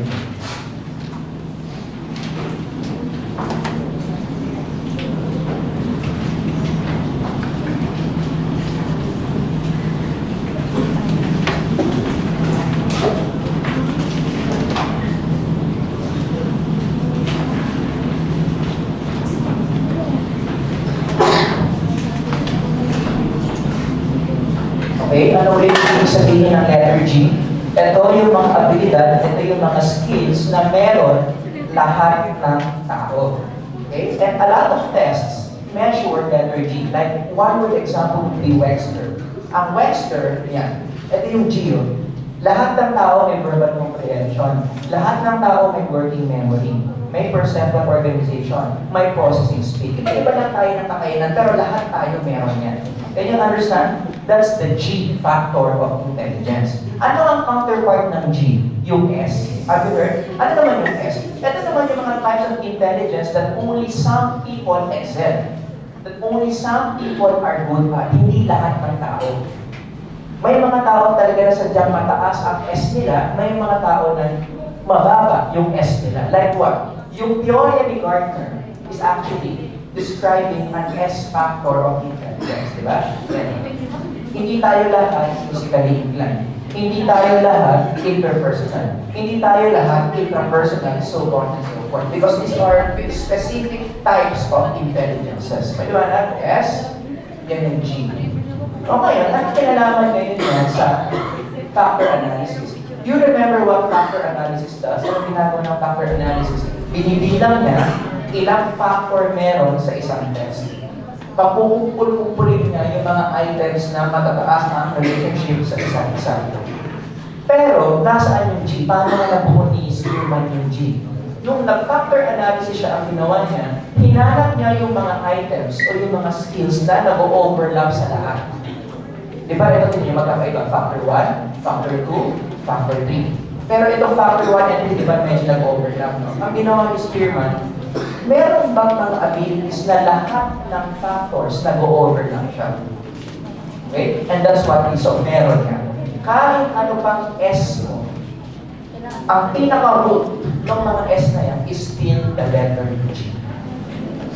And he did that through factor analysis. Kinuha niya lahat ng items na nag-correlate sa isang isa regardless of their specifics. Okay? He did that through factor analysis. Next. Number 125, which procedure is designed to minimize the effect? Dali lang ito. Para daw mawala yung which procedure is designed to minimize the effect of the presence of observer. This is letter self-report. Anong tawag dito sa problema ngayon sa 125? Yung presence ng observer nakaka-apekto doon sa tao. Hawthorne's effect or social desirability. Diba? Yung dahil alam mong ino-obserbahan ka, dahil alam mong may nakatingin sa'yo, iniiba mo yung behavior mo. Diba? This is very common in behavioral observation. So, anong gagawin mo para hindi mangyari yan? Hindi sila na lang bigyan mo ng test. Huwag na mo na lang ipakita na nanonood ka, sila na lang mismo ang bigyan ng test. Kaya lang na naman ang disadvantage nun, pwede na naman nilang i-fake yan. Okay? So yeah, lahat naman ng approaches meron disadvantages. Next, 127. At the broadest level, strategies for the development of personality tests can be divided into what types? The correct answer is A. Deductive and empirical. Did you get that? Pag-usapan natin, anong pinagkaiba ng deductive at ng empirical approach in test development? Kapag sinabi mong deductive, okay, ito base ito sa experience ko talaga, yung gumawa kami ng test sa Lasal dati, nung undergrad ako, kung gaano kakamanya. Diba? Naman ko sa inyo yun, no? Kapag deductive approach of item, anong ibig sabihin yan? Ganito yan, halimbawa, test on sexual promiscuity. Ano ang first step kapag deductive? From the term deductive, from general to specific, I will go to the literature. Ano ba yung mga bagay na alam ko about sexual promiscuity na nakasaad sa literature? And then from there, I'm going to develop items. Okay? Let me give you some examples. Ito talaga, mga items ko to, no? Nung undergrad ako. Sabi sa mga sources ko, ang mga taong sexually promiscuous daw, they are the ones who are very initiative to the opposite sex.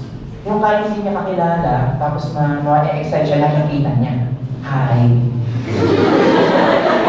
Sa pumunta. Yan sila mismo lalaki. Whether you're a boy or a girl, may mga girls din na ganyan. Lagi ako nabibigyan ng mga ganyan girls. Ako nilalayuan ko lang talaga sila. Sorry, mamadali ako eh.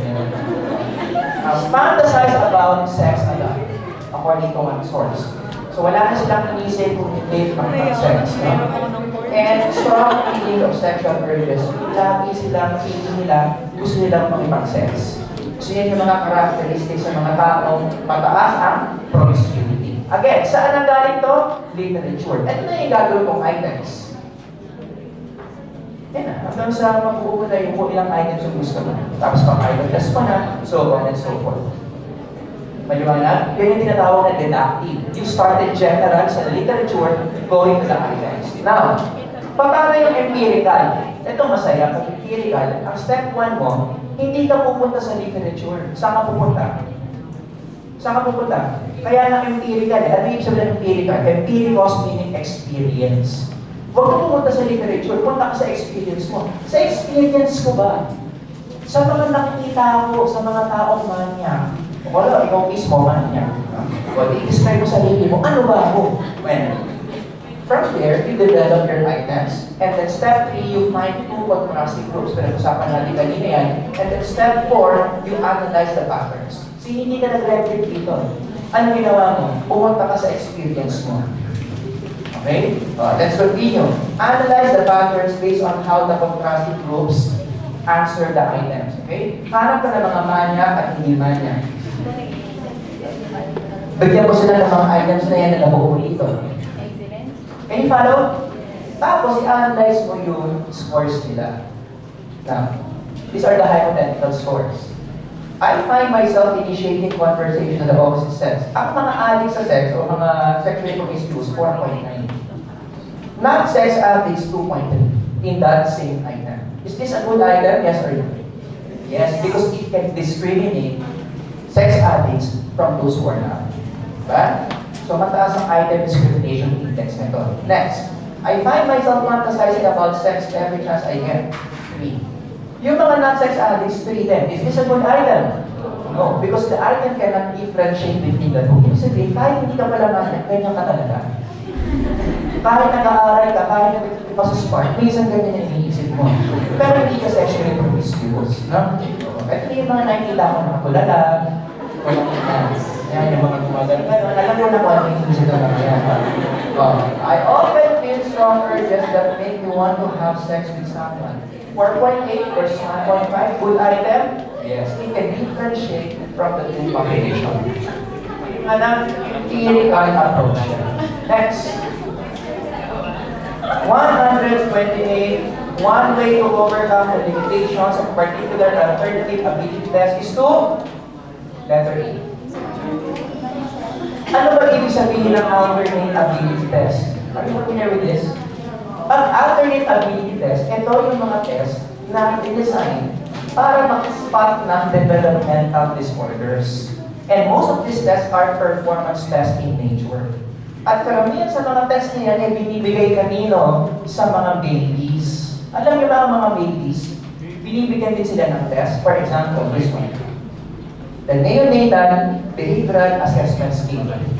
It is a test being given to neonates or newly born. Siyempre, hindi paper and pencil yan. Alam na naman kakalabas sila sa conference. Di ba? Ang ginagawa dyan, yung psychometrician na nagbibigay ng mga task doon sa baby, titignan niya yung reaction ng baby. May scores. Okay? Okay, short description of this game. Read on your own silent. Base rin yan doon sa website na pinost ko kanina. Ganyan yung description niya. So, hindi nagpe-paper and pencil yung baby dito. Binibigyan siya ng task ng psychometrician. And from there, the psychometrician will assign numbers to the performance of the baby. Okay. Let me give you one example of how a baby is being tested in this scale. No? Tingnan-test yung reflex ng baby. Number one thing I'm going to do with our little friend who doesn't like me anymore, and I don't like her. I'm going to check for the reflexes.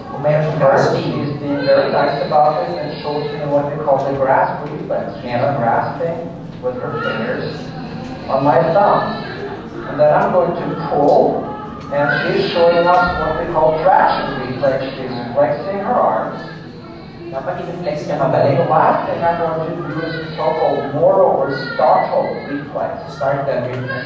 So I need to make her startle a little bit. And I do that by moving the arms out. Ibitawan niya. But I never pull the head off the table. Okay, I don't want her to plunk her head on the table. So we go like this, and I Wala don't pa. want Yan. O, yun o. Yun, diba? Start.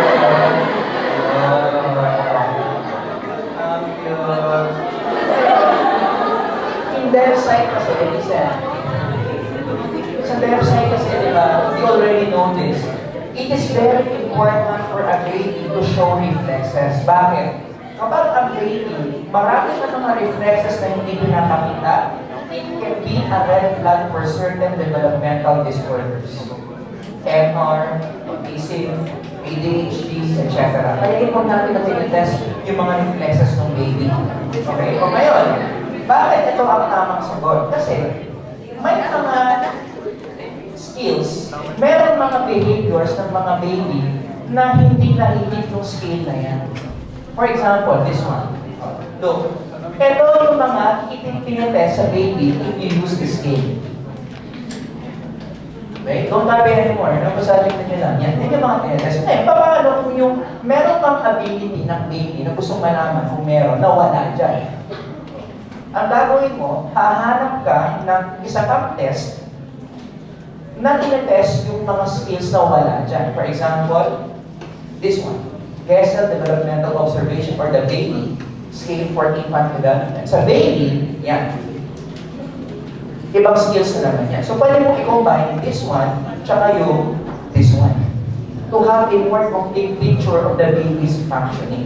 Kaya ang tamang sagot talaga sa item na yan is letter A. You use other tests in conjunction of a certain test para mas complete yung picture mo ng baby's functioning. Maliwanag? Next, number 129, the correct answer is letter D. Ano ibig sabihin ng assent? Assent. Ibig sabihin ng assent, ito may kinalaman ko sa ethics, no? Ito pala yung hinihingi mo sa isang tao na kukuha ng psychological test kapag siya ay minor. Ano? Na magbibigay ka ng test sa isang minor, age 12 to 17. Bago mo siya bigyan ng test, kinakailangan bigyan ka niya ng assent. Eh, paano kung ang bibigyan mo ay mas bata sa 12 years old? Anong klaseng consent ang hanapin mo? Parental consent. So, hindi ka magpapaalam dun sa batang kukuha ng test, magpapaalam ka sa parent ng bata. Eh, paano kung adult na? Ano hanapin mo? Yung informed consent. Alam mo yan, informed consent. See? Alam mo yan ang assent. Kapag yung bibigyan mo ng test ay 12 to 17, hindi yung bigay ka lang yung bigay ng test tapos sasagutan niya kasi he was forced to. Kailangan magpapaalam ka sa kanya. Okay? Kailangan magpapaalam sa parent kapag ibibigyan mo test ay mas bata sa 12 years old. Parental consent dapat ang meron ka. Next, 135. Kung an example of criterion reference score would be, alin siya? Criterion reference. Alin na nag-iiba?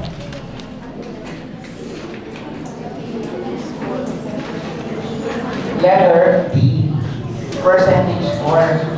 Kasi yung percentile rank, score, z-score, lahat yan, norm reference. Ano ibig sabihin ng criterion reference? Di ba? Ano ibig sabihin nun? Yung criterion set na. This is the bar that you should get. Sa board exam nyo, may criteria na ilang percent? At least, na tama? 75%. Diba? Okay, bakit percentage na ang tamang sagot? Eh, kailan naman talaga pag-set ng criteria pag percentage eh? Diba? Kunin mo yung raw score mo, divided by total items times 100. Dapat mo o hindi? Oh. Eh, kapag norm reference, paano yan? The meaning of the score depends on the performance of the norm. Hindi pa natin alam yung factor. Hindi pa natin alam yung bar na abutin. Depende pa yan sa performance ng testing population. So, some examples would be z-score, t-score, percentile rank, stay high, so on and so forth. Next, 136. Ang shape daw ng percentile scores, ano? Ano ang shape? Shape of U. Ano? Letter A. Pero, sinong sumagot ng norm letter D. Actually, ang tamang, pwedeng dalawa ang sagot. Okay, bakit? Kasi, ano ba dito tinatanong? Ang percentile scores, pwede mo siyang i-represent using rectangles, bars, such as this one. Kapag ganyan ang representation mo ng percentiles, pwede maging rectangle. Pero ang percentiles, pwede mo rin siya i-represent using the normal curve. Parang ganyan. Diba? So I think posibleng pareho A and D ang pwede. Pero yung letter B malayo yung leptocurve. Kasi ang leptocurve, ano yan? Shape yan ng curve. Diba? It involves a linear transformation. I think that's a distract curve. Okay? So A or D. Pwede kasi siyang rectangular, pwede siyang normal. Next, 137. The correct answer is letter D. This is point by serial. Sabi na wala akong sinabi. Sabi na dito, wala akong sinabi. Letter D, point by serial. Okay. Anong ibig sabihin ng point by serial? Okay, everybody focus here. Statistics na naman ito. Sa Pearson's R, look, yung dalawang variables na dapat i-correlate sa Pearson's R, dapat parehong continuous variable. Ano yung sabihin ng continuous variables? It can range from 0 to 100. Diba? Yan o. Aggression nila, happiness nila. Para makapag-grab ng Pearson's R, dapat parehong variable to continuous. Pero, meron din isang type ng correlation na kung saan yung isang variable mo ay dichotomous. Meaning, nominal. So, pwede pa nang mag-correlate ng isang variable nominal at yung isang variable continuous, such as this one. Gender, male, female. Pero, ang encoding mo niyan sa SPSS 1 and 0. So, iset mo yung male as 1, female as 0. Tapos, kilalanan mo yung tinatawag na point by serial method. Just declare your own silent. So gusto mo malaman significantly kung may relationship ba ang gender sa happiness. Kung correlated ba yung dalawa. Magpo-point by serial ka. If you want to learn how to run a point by serial method, you can go to this page. Hinanapan ko kayo, magandang tutorial yan para sa point by serial.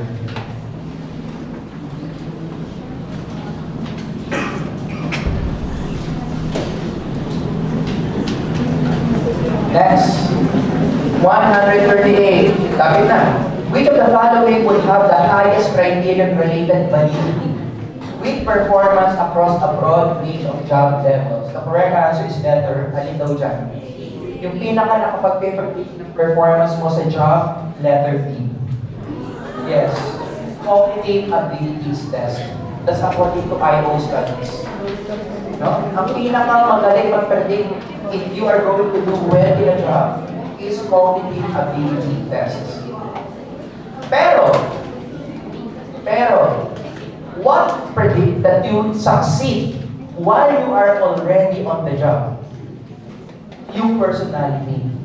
Diba, EQ is more important than IQ. Diba? Pero when it comes to predicting your performance in your job, it would be cognitive ability test. Kaya nga sa lahat ng recruitment, hindi mawawala yung IQ test. Wala yata alam na recruitment na ng institution na walang IQ test. Puro personality test, hindi. Karamihan talaga merong cognitive ability test because it is a good predictor of performance in your job. Next, number 139, the correct answer is letter C, biodata. Did you get that? Yung mga nasa recruitment dito, bakit biodata? You are in charge of hiring employees. Which of the following types of info would be most predictive of turnover? Ano yung sabihin ng turnover? Hindi sa basketball, turnover sa IO. Yan ang turnover. Gaano katagal nag-i-stay ang isang empleyado sa isang posisyon? So kapag sinabi mong mataas ang turnover, anong ibig sabihin nun? Ang taas ang turnover ng posisyon na yan. Ibig sabihin, walang nagtatagal sa posisyon na yan. O ngayon, anong kinalaman ng biodata dyan? What is it in the biodata will give you a clue kung ang isang empleyado ay magtatagal sa isang institusyon? Tinuro mo din ni Sir John? Ano? number of times na nagpalit siya ng company. Kaya sa biodata, pag nakita mo, nakabata-bata, at ang dami na niyang company na pinuntahan, ang ibig sabihin nun, mababa ang kanyang tinatawag na commitment, institutional commitment. Kung na siya makita ang pangit sa company, na pag-alipin lang siya mo, lilipat na kagad. So, minsan hindi maganda yun. Pag nakita mo marami na siyang nilipatan, ibig sabihin, hindi siya nagtatagal. Para sa relasyon, di ba, pag yung boyfriend mo may record na panglabing isa ka, tapos, di ba, medyo, ibig sabihin, mahilig siya maglipat-lipat ng mga karelasyon. No? Hindi yan maganda. Next, 140. Another A. Did you get this? Yes. Oh, si Katel. Ano ang first name ni Katel? Raymond. Raymond? Raymond Katel, yes. Anong itsura ni Katel? Yan ang itsura ni Katel. Baka lumabas sa exam yan. Ano itsura ni Katel? Yan ang itsura ni Katel. Okay? Si Katel ang nag-define kung anong pinagkaiba na fluid sa crystallized intelligence. Ano nga ba pinagkaiba? Kapag fluid intelligence, ito yung intelligence natin na nakakapit o naka-actor sa ating brain quality, such as processing speed, working memory. Kaya ang fluid intelligence, as you grow older, pumapalya. Kasi your brain cells are also getting old. Eh ano naman ang crystallized intelligence? Intelligence na nakuha mo or that you learn from your culture, such as your ability to sing, your knowledge of basketball, your ability to teach, and according to studies, yung crystallized intelligence na yan, kahit tumanda ka, it stays with you as long as you're alive. Pero may cut-off pa rin yan eh, di ba? Ano ang cut-off ng crystallized intelligence sa bababa rin just like fluid? Age 85. Pag 85 ka na, pag ang crystallize mo, babagsak ka rin.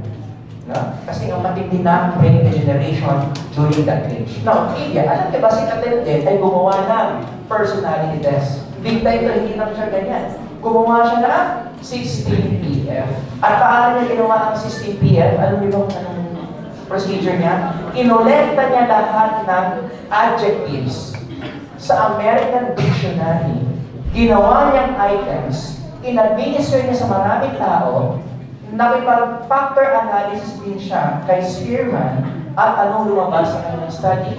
There are 16 different personality factors. Sa American Dictionary daw, kolektahin mo lahat ng adjectives, you can categorize it into 16 different personality factors. Okay, kung gusto niyo pang malaman kung ano ang history ng 16 PM, you go to that page. Maganda yan. Next, 141.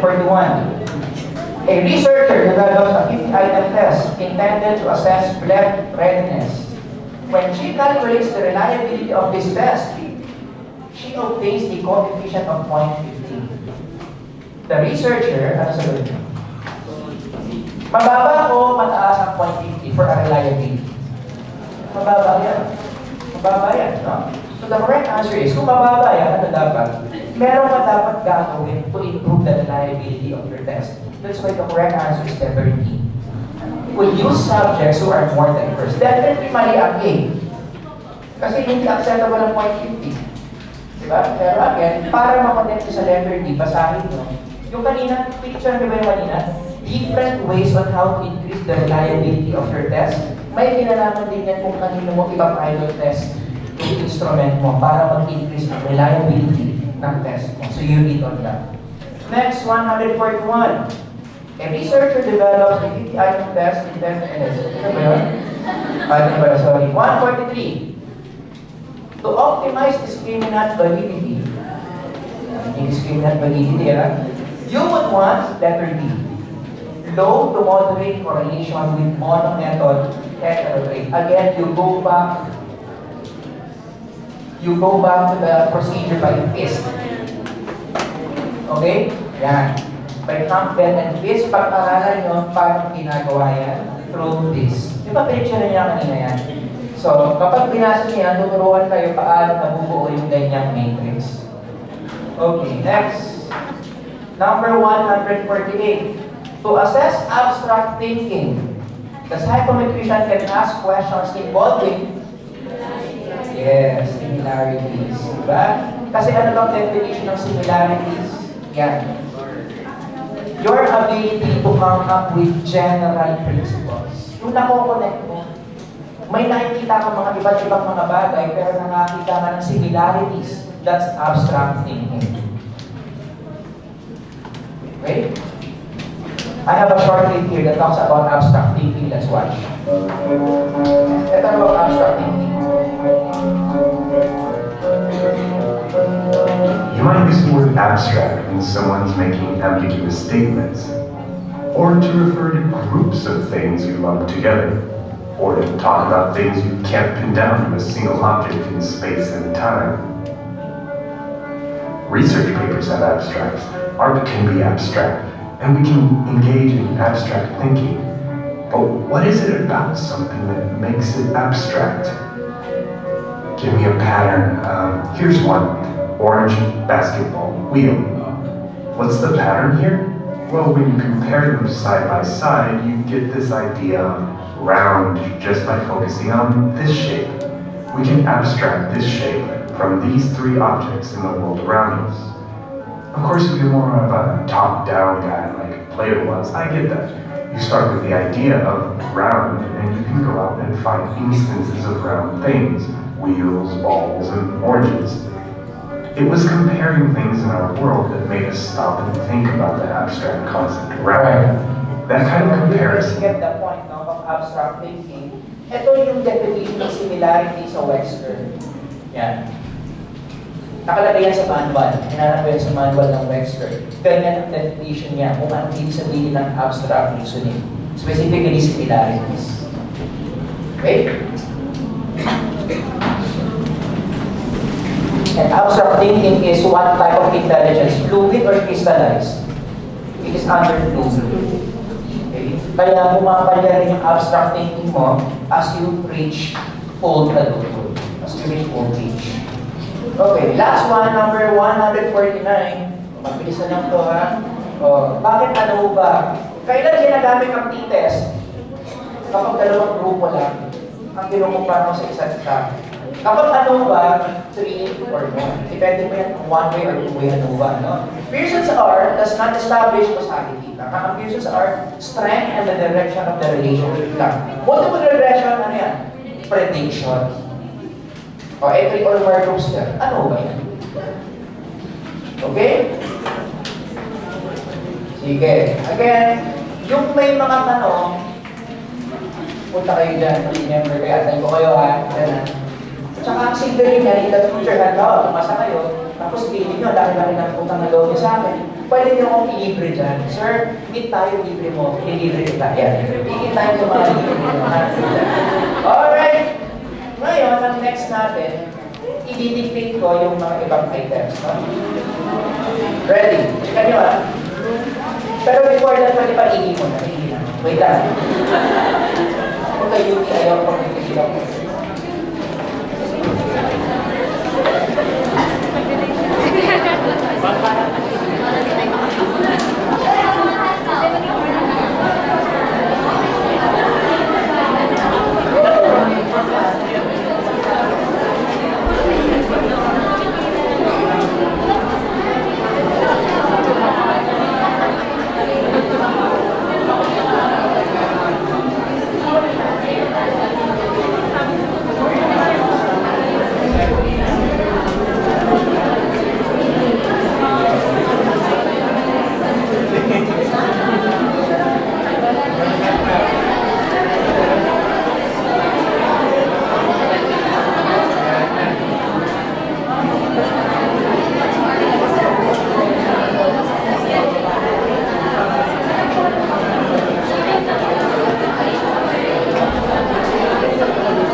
I-discuss mo yung letters na yan. Number 2 is letter D, dog. Number 3, letter A. Number 4, letter D, dog. So ano ang passing dito? 150, di ba? Sabihin yung ano yan, 75% ilan? 113. Tignan natin na.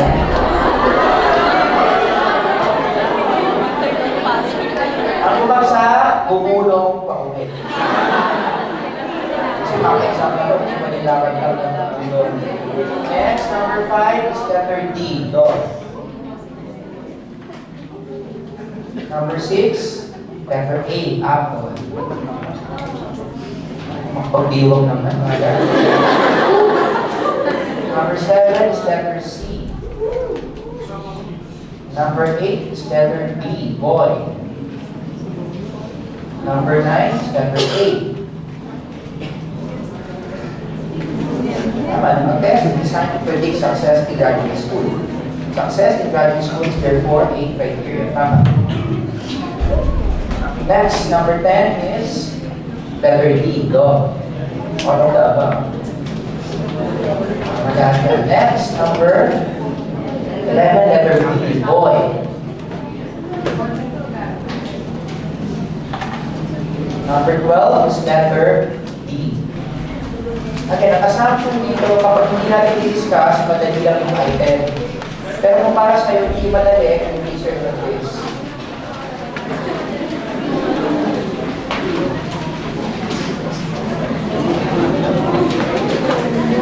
Ano number na? 30 is letter B, balloon. Okay, tama na. Next, 14 is letter A. Ang ganda, A. Next, number 15, letter C, A.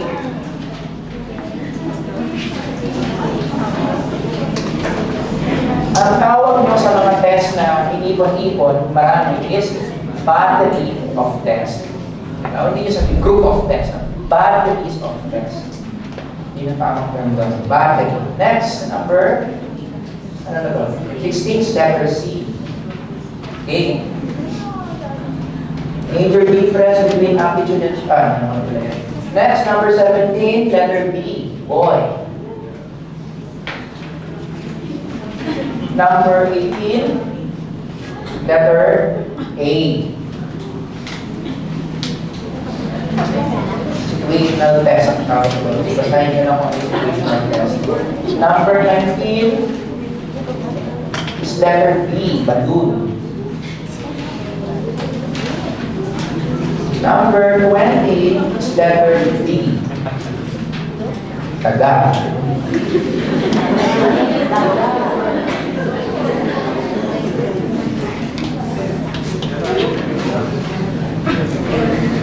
Next, number 21 is letter A, alimango.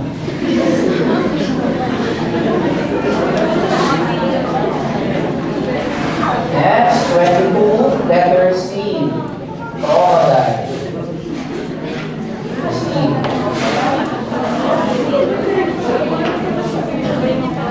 Baka naman mali pa kayo dyan, ha? Dali-dali na lang tatlo yung central tendency na lang yan. Next, 20, ano na? 23 is letter D. Dog. Luha. Next, number 24, the major problem associated with the use of percentiles is the letter C. In a normal distributed percentile rank are not equal throughout the state. Kasi di ba mayroong rank na mas marami, meron na mas konti. Next, number 25, letter A, alimango. 26 is letter D, balloon.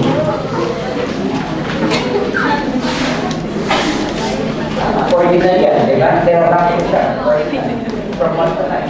Ano ang highest? Stay 9. 9. Lowest is 1. Next, number 27 is letter B. Dalaga. Next, number 28. Systematic variations among the scores obtained by a single individual on different tests may be due to letter D. Dolly. Lahat yan. Posibleng mag-explain kung bakit yun yung score niya.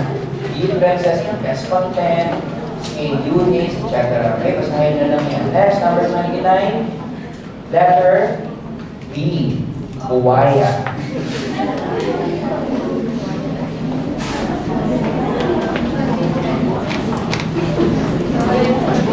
Number 30. Ang tamang sagot ay expectancy table, letter A. Basahin nyo yung expectancy table. Next. Number 31, letter D. Number 32, letter C. Number 33, Buwaya, D. Number 34, letter C, Cactus. Tawa kayo ng tawa. Ano ba? Cactus? Okay ba yun? Tawa.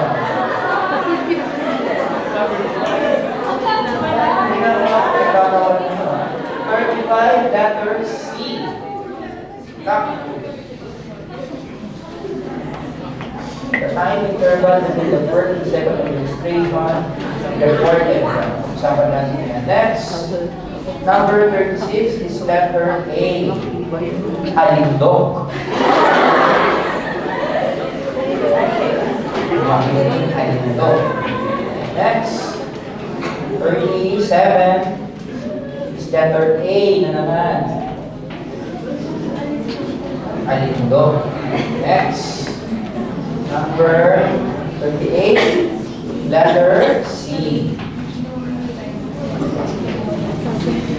Number 39, Grabe yung mga tinatama ko. letter D. Demon.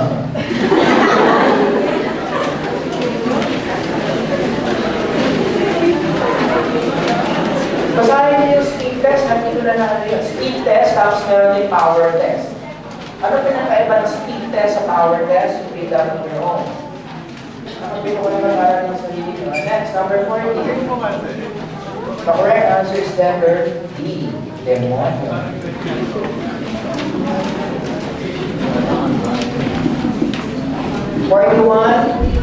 Is letter C. Cactus.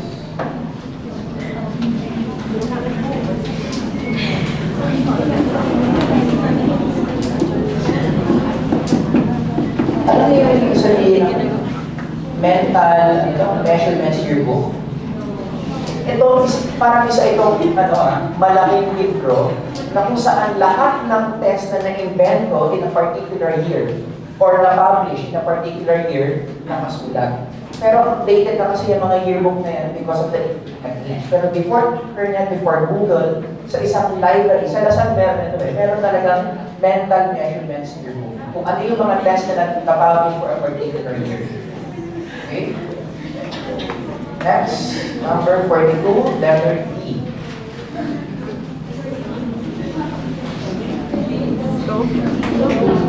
Number 43, letter E.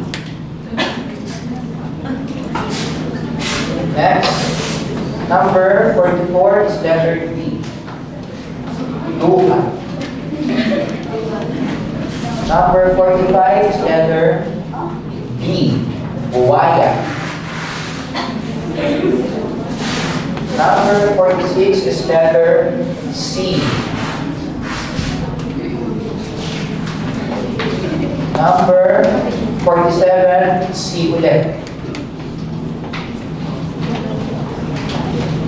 Tandaan nyo, hindi ng tanda ng magandang test, no? Yung kakayanan niya makakagula ng criterion in the real life. Kapag may disconnect between the raw score and who the person really is in the real world, it's not a good test. Invalid test. Next, 48 is letter C. Ay, sorry. Ay, sorry na. Letter, B. Contrasted group. Ako, hindi talaga akong contrasted group ito. Kasi hindi siya pwede maging concurrent. Kasi dalawang grupo ang consider dito, yung mga music majors and the non-music majors. No?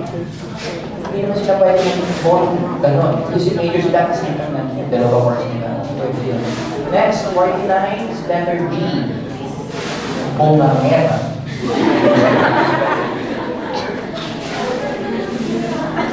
Number 50 is letter A. Ayudo. 51 is letter C. Kalbo. Eh, mali yun. Kalbo yun eh. Next. Number 52 is letter A. Dali-dali na. Number 53 is letter B. Kasama na natin yan. Heteroelasticity. Number 54, a purpose of regression is to predict and receive. Number 55, multiple cut-off is letter D. Number 56 is letter C, classification. Number 57 is letter A. Number 58 is letter, ay ang difficulty, ano yan? Letter D. Sabi na, pwede rin letter A. Pero yung answer niya is letter D. Depende sa formula. Next, 59 is letter D. Depending on many factors. Kung sino kumuha ng test, anong purpose ng test, etc. Next, number 60, item discrimination is letter D. Palamura. Next, 61 is letter D. So, 62, performance test can normally be letter D. Object manipulation. Nakita ko yun niya kanina sa Webster. Next, number 63 is letter C. Finite.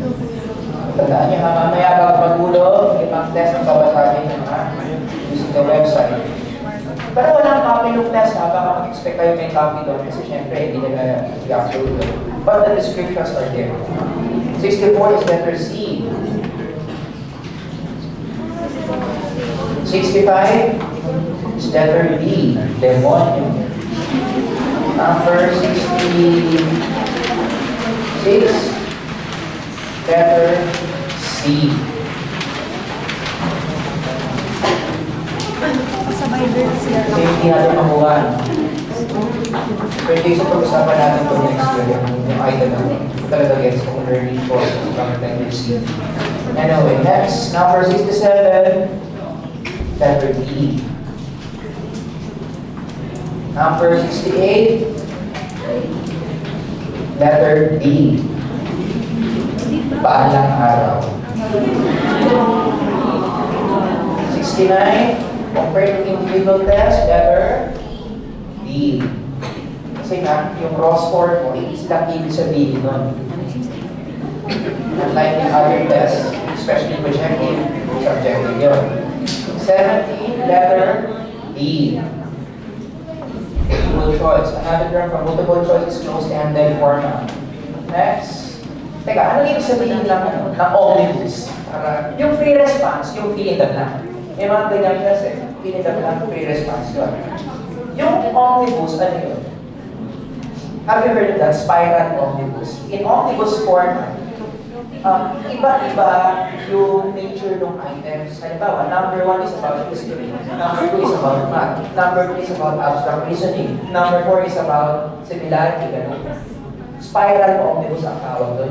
Yung iba-iba yung nature per item. Kasi di ba sa ibang test, first section at may section na ganito. And then another section, test 2. Dito, hindi. Ginajump ko nila yung presentation. Bakit ginagawa yun? This is a good way to test how adaptive your mind is. Yung mag-shift ka from one skill to the next. That's a good measure. Okay? Kaya siya ginagawa omnibus. Next, 71, letter D. Number 72 is letter D. Bobby. Next, number 70 na. 73, letter D. Dado. Number 74, letter D. David. Number 75 is letter D. Danilo.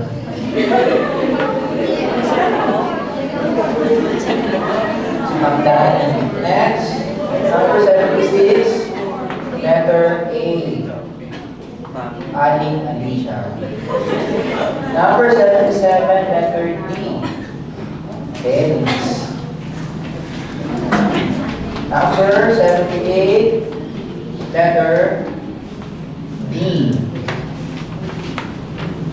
Number 79, letter B. Self-construction. Discuss ko rin na. Number 80, letter D. David. Number 81, letter D.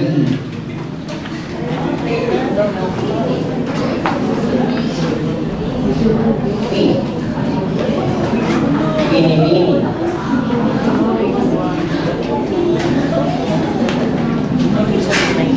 Next, number 80, letter A. Self-report.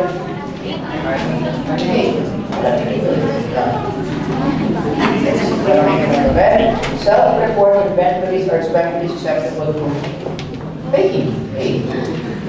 Okay. Problema.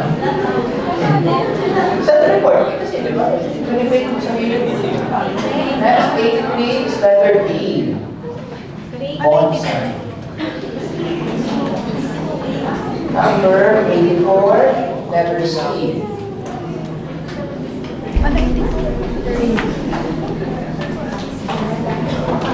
Number 85 is letter C.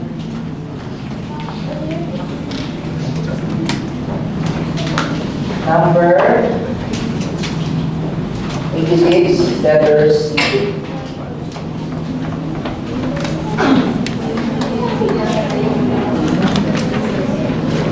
Okay, next, number 87, letter D. D. Danilo. David. Dado. Dexter. Demonyo.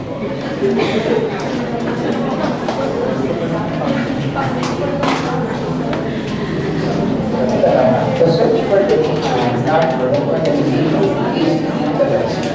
The sample descriptors conducted to identify the primary factors in the relevant code, ability, personality test. So, basahin yung ability test na one using ability test. Next, 88 is letter C. 89 is letter D. Danilo.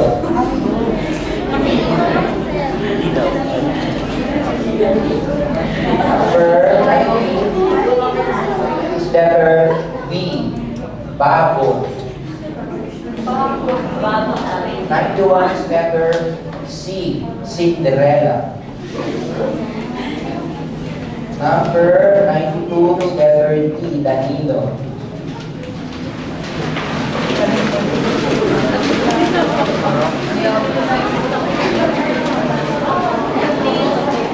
Number 93 is letter C.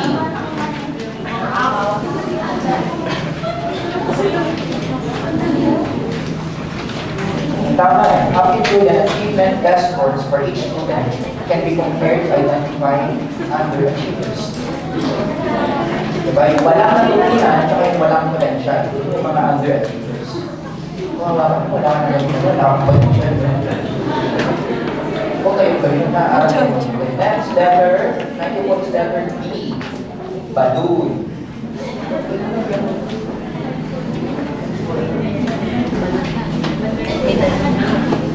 Next, number 93. For 95 is letter D, Danilo.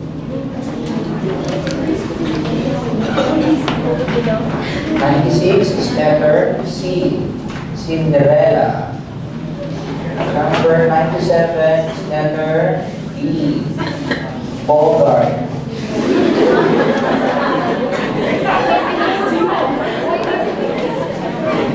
Next number 98 is letter C, Cristobal.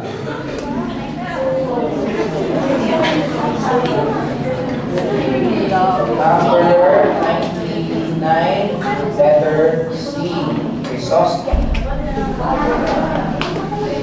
Chrysostom naman. Next, number 100, letter A.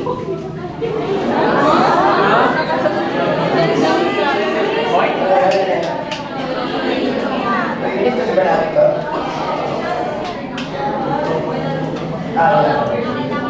Prior learning, this is aptitude, letter D, dominador. Dominador. Dominador yan ang letter D, aptitude. Hindi ka ng aptitude yan. Next, number 100 is letter B, Bogart.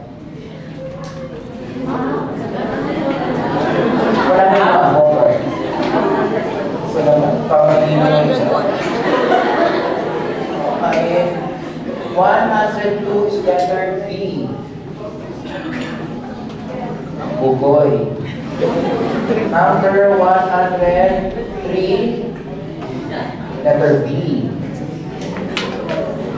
Balloon. Number 104, letter B, ordinal. Ulit, kapag nominal, categorical. Kapag ordinal, active. Kapag interval, kapag ratio, so, pwede mo kang i-correlate ang nominal sa interval. Anong gagamitin? Point by six. Yan. Diba? Next, 105, letter C. Cinderella. Number 106, a percentile rank is measured of letter B. Relative, ano ba? Ano ba? Relative performance, actual performance, peak performance, absolute performance, relative performance. Kasi relative ibig sabihin, compared to. Diba? Percentile rank ganun, compared to other people pang tinangka. Tama. Relative performance. Next, number 107, letter B. Balik-tawa. Number 108,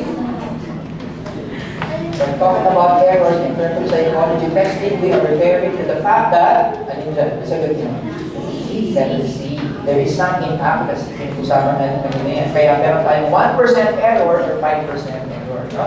Letter C. Cincinnati. Diyan ako lumaki. Next, number 109, letter D.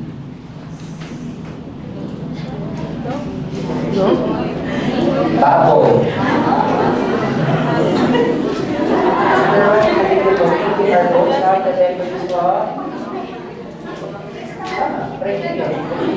Bakit criterion ba din yung tawag? Kasi pareho, kunin mo yung criterion. Ano yung sa ng criterion? The numerical expression of a constant. Next, number 110 is letter C. Onion. Number 111 is letter B. Baltimore.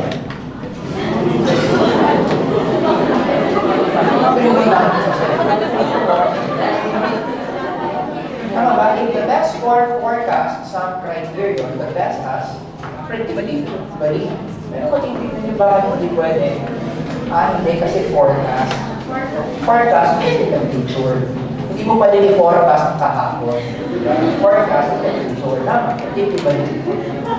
Next, number 112 is letter C. California. Next, number 113, letter C. Caloocan. Maganda doon. Caloocan. Number 114, letter A. Alabama.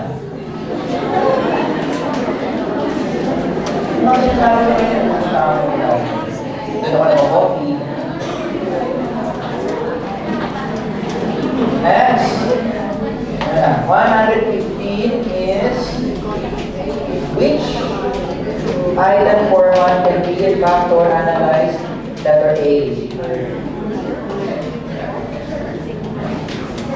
Next, number 116, letter C. Caloocan. Number 117, letter A.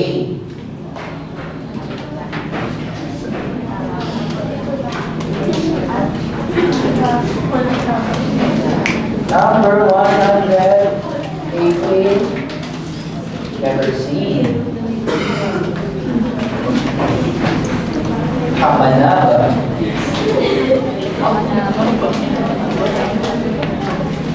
Number, matandaan niyo sa 118, hindi kayo dapat bibigyan ng reinforcement habang kayo yung examiner. No? Dapat clueless yung test taker kung tama o mali yung sagot niya. Kasi minsan sa individual test talaga ginagamit nilang clue yung reactions mo. No? Okay, next. Number 119, letter.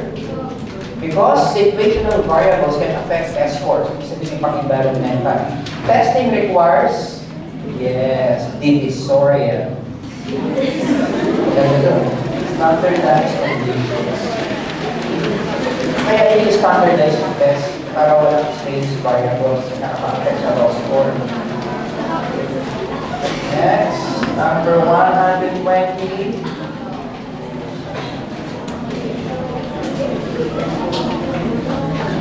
Letter D, Divisoria. Number 121.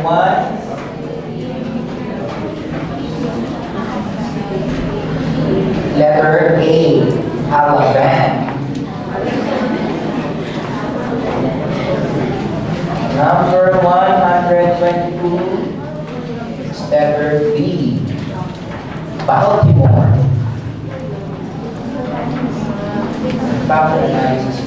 Next, number 123 is letter C, Caloocan.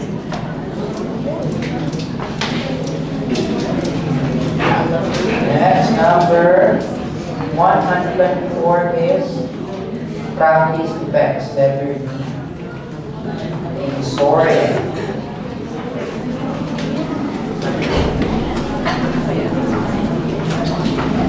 Number 125, which procedure is designed to minimize the effect of the presence of an observer of a letter B, self-report.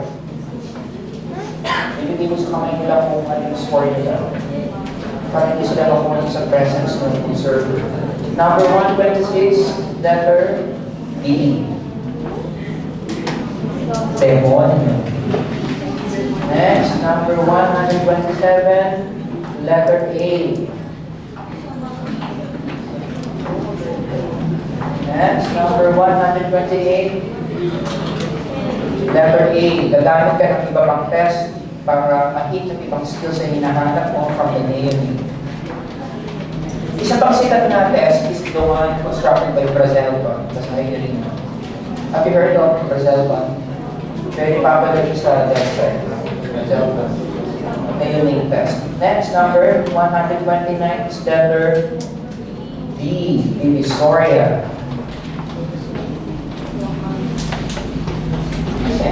Assent, informed consent, and parental consent. 130, letter C.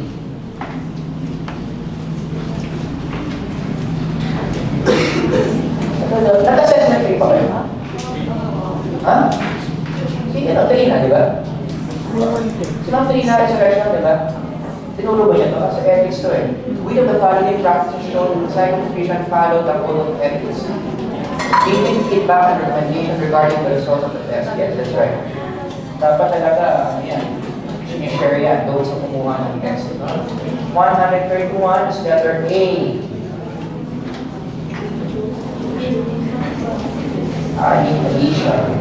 Next, 132 is letter C. Halloween. Number 133, letter B. Balintawa.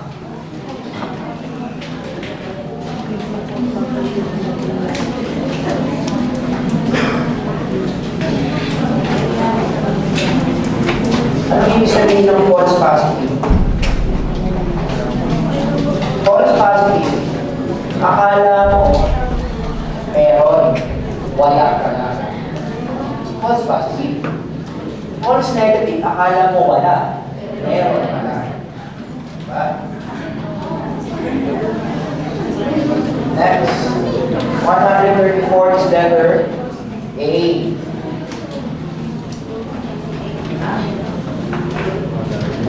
Bakit enduring rate? Bakit test retest? Bagay kapag yung rate enduring, hindi sabihin matagal.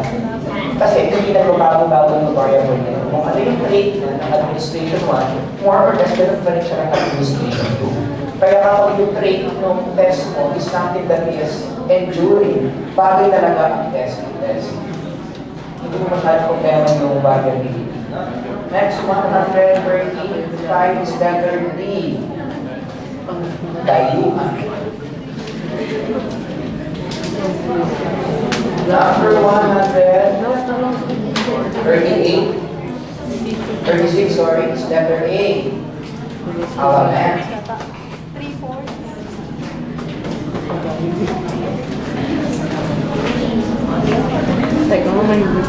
Pero sa tingin ko rin pwede rin siyang format. Depende Boy siya eh. in what way we like to represent the word for the person. Next, number 187 is letter D by Syria. Ayan. Tapos may galing kasali niyo yung previous one. Number 138, letter B. Baliktawa. Number 139 is letter C. Palorokan. Ganyan yan, sa bayo na iba, pag nag-HR kayo, hindi ka siya yung balikan siya, tapos hindi nagkakagal. 100 Next, 140 is letter A. 141 is letter D. Victoria. 142 is letter B. Ito, things talaga ito. The predictor tests are developed. The first has a verification of 1.3. Pero ano ang method ng verification? Once convergent ba ito, and the second validity coefficient of 0.6. The amount of shared variability with the criterion is how many times greater in the second test as compared with the first. Hindi na yun, no? Sige, aralin mo ito, mag-usap sa group about it. This is another one class of validity. Next, number 143. To optimize experience validity, you would want everything. Okay, I want you to read Campbell and Fisk. Para na, Campbell and Fisk. Number 144. Which of the following is not likely to increase the validity coefficient? Letter E. Criterion contamination. Bakit? Kasi nga, ang criterion contamination ay galing sa judgment ng breaker. Diba? Balita kayo. Next. Number 145. Letter A. Ano daw? New test is resulting in two Ano daw? false negative. Ibig sabihin, false negative. Akala mo wala, pero positive, pero no. The counter abstract test developer should lower the predictor cutoff.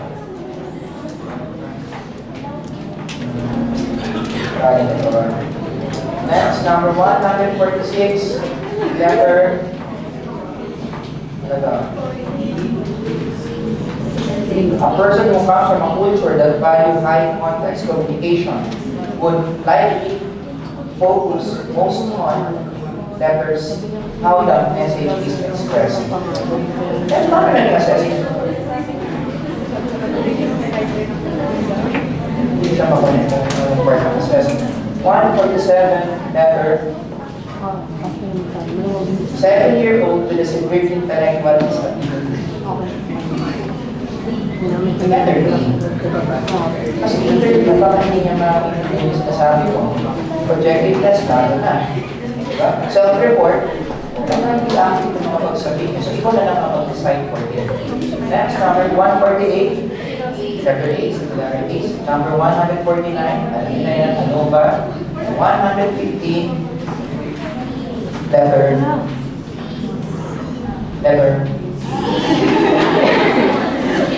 D. Diba? Sabi ko nga, increase subject homogenized, ibig sabihin dapat diverse yung papayag test mo. Number 5, binasa nyo ba? Anong relasyon ng test length sa reliability? Actually, anong tamang sagot? Mas mahaba ang test, mas maganda o baka ng reliability? Mas maganda. So, hindi kayo nagbasa, alam niyo kung bakit mas mahaba ang test, mas reliable.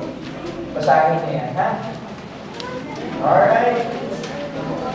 So, 75%, 150. Sinong bumasa? Ilan gugulo? 130. Pero okay lang, meron yung discourage kapag hindi kayo 130. Again, before you go, ang suggestion ko, una, mag-member ng grupo, member. Second, ano yun? Magbasa ng iba't ibang textbooks for assessment. Hindi lang Anastasia, dapat iba-iba. Okay? Sir, please on the announcement. Okay? May announcement si Christian.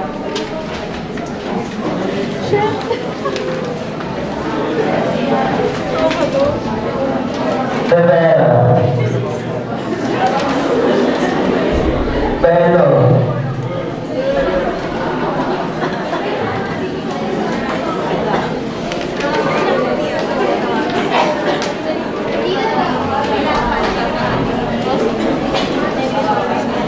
hindi na.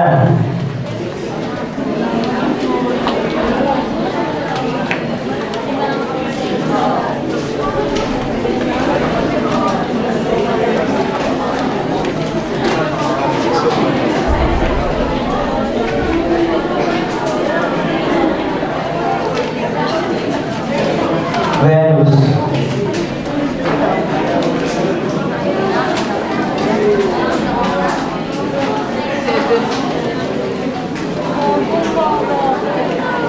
Ako nito.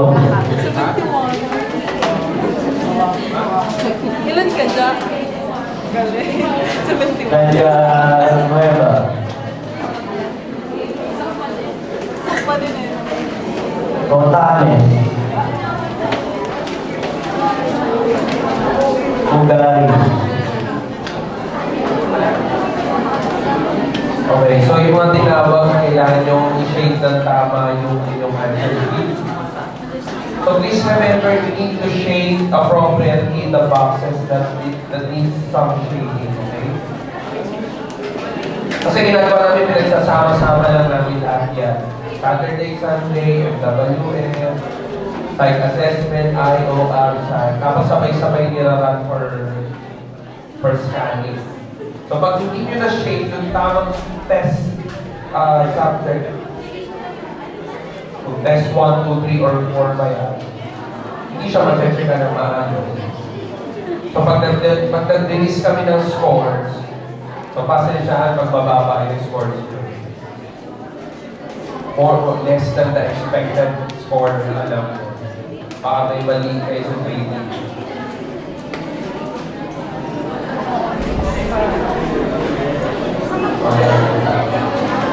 Okay, so if you don't have any other questions,